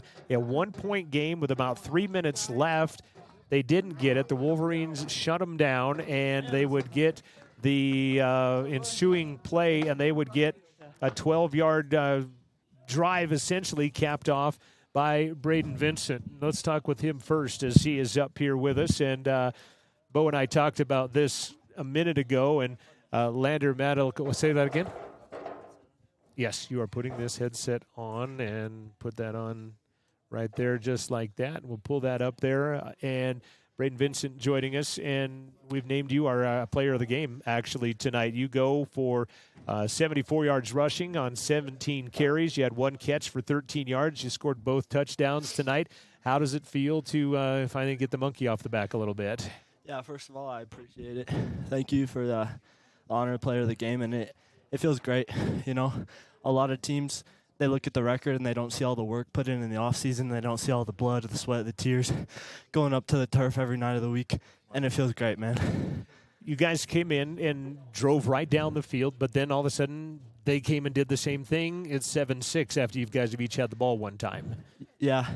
You know, that's adversity right there, and we've had a lot of it these past 4 weeks. We have a gauntlet of a schedule, but, you know, we've learned to deal with that, and, you know, we don't back down, and we keep fighting.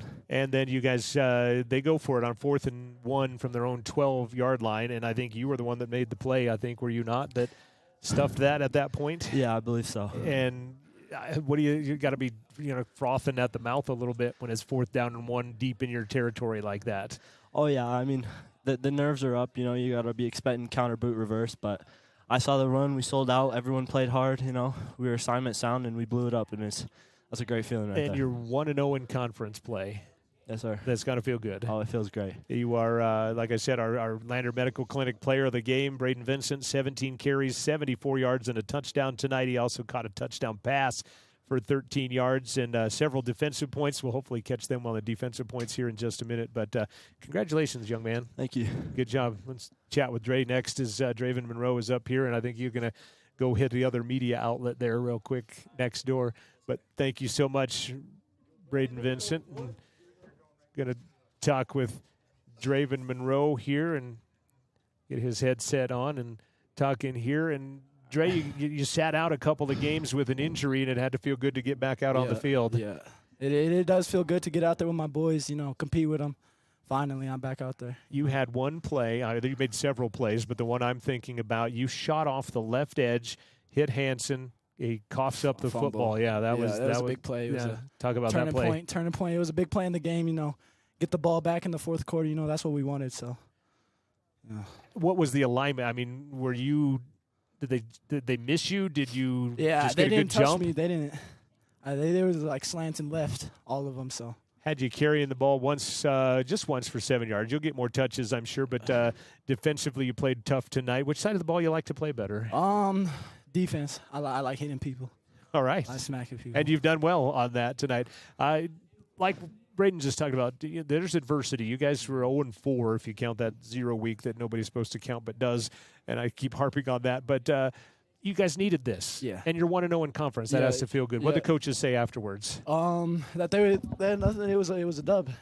Next week we got a bigger game coming up. Yeah, Lander Tigers. Go back to work Monday, you know.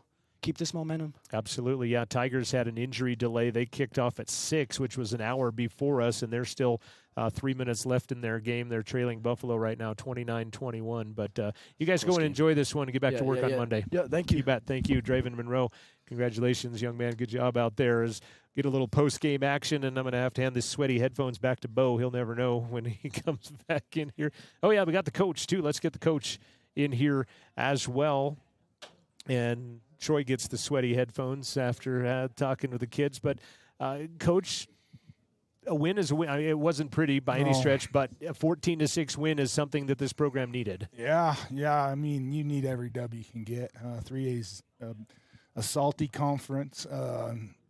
Rawlins was who we thought they were. They're tough, hard-nosed football team from a tough town, like I told you pregame.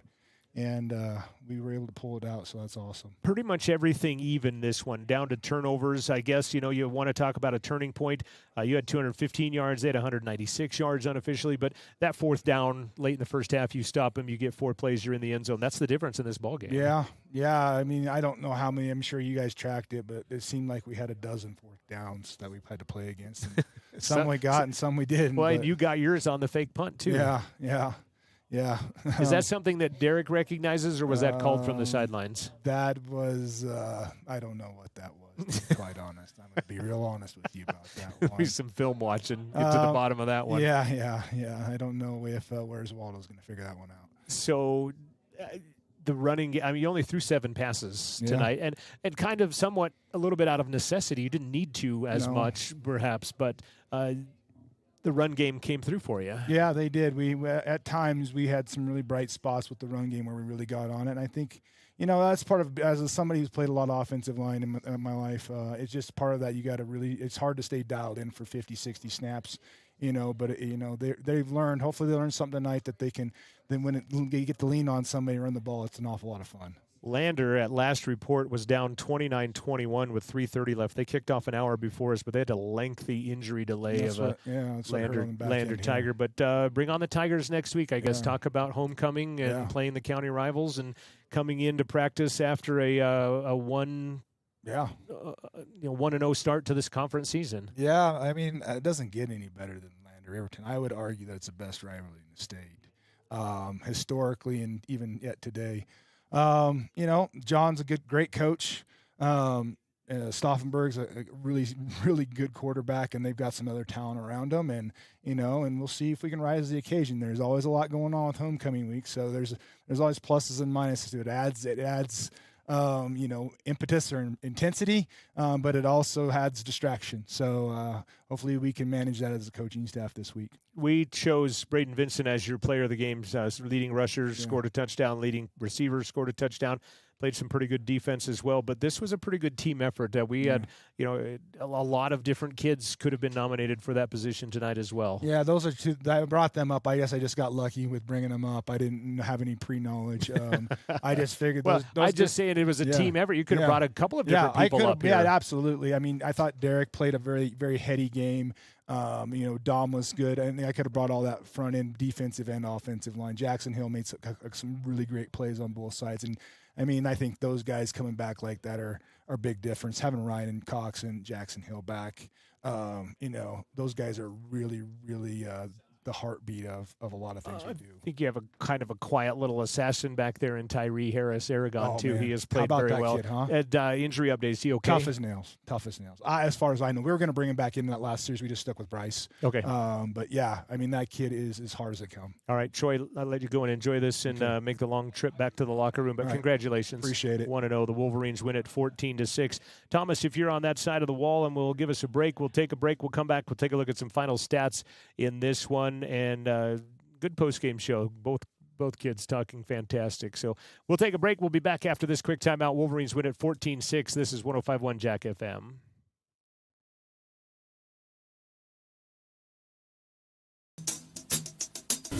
Brown Sugar Coffee Roastery is proud to be a supporter of athletics and student athletes all across Fremont County. Brown Sugar is a locally owned and operated restaurant located in downtown Riverton.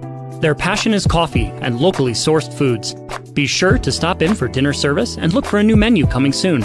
Brown Sugar Coffee Roastery. See them online at brownsugarcoffeeroastery.com or stop in at 203 East Main Street, Riverton. Central Wyoming College has a new Bachelor of Applied Science degree in Early Childhood Education. Being a teacher has always been a dream of mine. This degree combines the academic, assessment, and classroom management content that students need to be successful in the classroom. Gain knowledge in how young children grow and develop physically and cognitively, and guide them to social and emotional development.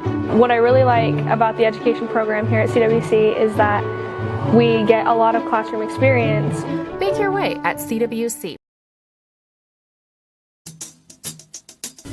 Brown Sugar Coffee Roastery is proud to be a supporter of athletics and student athletes all across Fremont County. Brown Sugar is a locally owned and operated restaurant located in downtown Riverton. Their passion is coffee and locally sourced foods. Be sure to stop in for dinner service and look for a new menu coming soon. Brown Sugar Coffee Roastery. See them online at brownsugarcoffeeroastery.com or stop in at 203 East Main Street, Riverton. Central Wyoming College has a new Bachelor of Applied Science degree in Early Childhood Education. Being a teacher has always been a dream of mine. This degree combines the academic, assessment, and classroom management content that students need to be successful in the classroom. Gain knowledge in how young children grow and develop physically and cognitively, and guide them to social and emotional development. What I really like about the education program here at CWC is that we get a lot of classroom experience. Make your way at CWC. your place for the Riverton Wolverines. 105.1 Jack FM and on County 10's YouTube channel. Checking out the highway travel in beautiful downtown Rawlins on a Friday night. Riverton winning it 14-6, and congratulations to Troy Anderson and his team, 1-0 in conference play. Buffalo is 1-0. They beat the Lander Tigers tonight 29-21, and you heard Cody annihilated Jackson earlier, and it was Douglas getting past Worland. No update on that Green River Powell game. I don't think at this point that Green River was up 8-0. Riverton wins at 14-6. Some final statistics in this ball game for the Wolverines. Derek DeVries, 4 of 7 passing with a touchdown, 13-yard strike to Braden Vincent. Other catches tonight, Bryce Mason had a catch of 5, but unfortunately a fumble in the ball game and a couple of other receptions in there as well. Braden Vincent running the ball tonight, 17 carries, 74 yards. Derek DeVries, 10 carries, 67 yards in the ball game. 2 runs for Dre Monroe, 4 runs for Ty Sheets for 15 yards. Dre had 10 yards. Actually, I have Dre in here twice, so 3 for 17 because I have his name in here twice. Dominic Payne, 5 carries, 18 yards. Wolverines rack up 215 yards of total offense in this ball game as they would run 39 plays to Rawlins' 48 plays in the ball game. Rawlins would get 196 yards, though. Jackson Allard, 2 for 4 passing, 6 yards, a pair of 3-yard tosses. Dean Hansen, 20 carries, 90 yards. Kid's a warrior out there battling on both sides of the football, averaging 4.5 yards per carry. He scored their lone touchdown in the ballgame. He also had a fumble, unfortunately, at midfield. Sage Lawn, 7 carries, 32 yards. Zachary Covelo, 9 carries, 25 yards. Ezra Archuleta, 5 carries, 23 yards. Braden Torstenbow, 4 carries for 21 yards. Wolverines had 4 tackles for loss on the Outlaws tonight and were not tackled for a loss on their side of the equation by my rudimentary stats. As Riverton, time of possession, pretty dang close. 25 minutes for the Outlaws, 23 minutes for the Wolverines on 48. So pretty darn even right down to the final score of 14-6 on the Fremont Therapy scoreboard. You know, it was very even, and both teams are looking to get something going to start conference play. I was pleased with the Wolverines. I wouldn't say they played great. I wouldn't say they played bad. I think it was just a solid performance. Definitely something you can build on, and so, you know, like Troy said, coming into the conference play, you want to come out of it 1-0, and they did some great things. I don't think we did that many things to hurt us. Made some big plays, and again, I think the solid performance is something they can build on as they continue in conference play. Fremont County rivalry next week for homecoming when the Wolverines host the Lander Tigers at Wolverine Field. Buffalo defeating Lander tonight 29-21 was the final. I believe we're at 6 o'clock from here on out the rest of the season. Okay. And 5:30, our pregame show will hit, brought to you by Porter's MVS. Fremont Therapy, our scoreboard sponsor. This has been the Bailey Tire and Auto postgame show. The Wolverines win it 14-6. Big thanks to Jared Anderson back at 105.1 Jack FM, as well as Thomas Dent III, our technical director on site. Akai did a great job on cameras for us tonight as well. I thank Lori because she's about to pack all of this stuff out of this press box for us as well. Bo, thank you for joining me in the booth tonight. And any final thoughts on the 14-6 1-0 start and a chance to play the Tigers next week? No, 1-0 conference play. I'm John Gabrielson. This has been a presentation of County 10 and 105.1 Jack FM. Until Friday night at 5:30 from Wolverine Field. So long, everybody. Have a wonderful Wyoming weekend.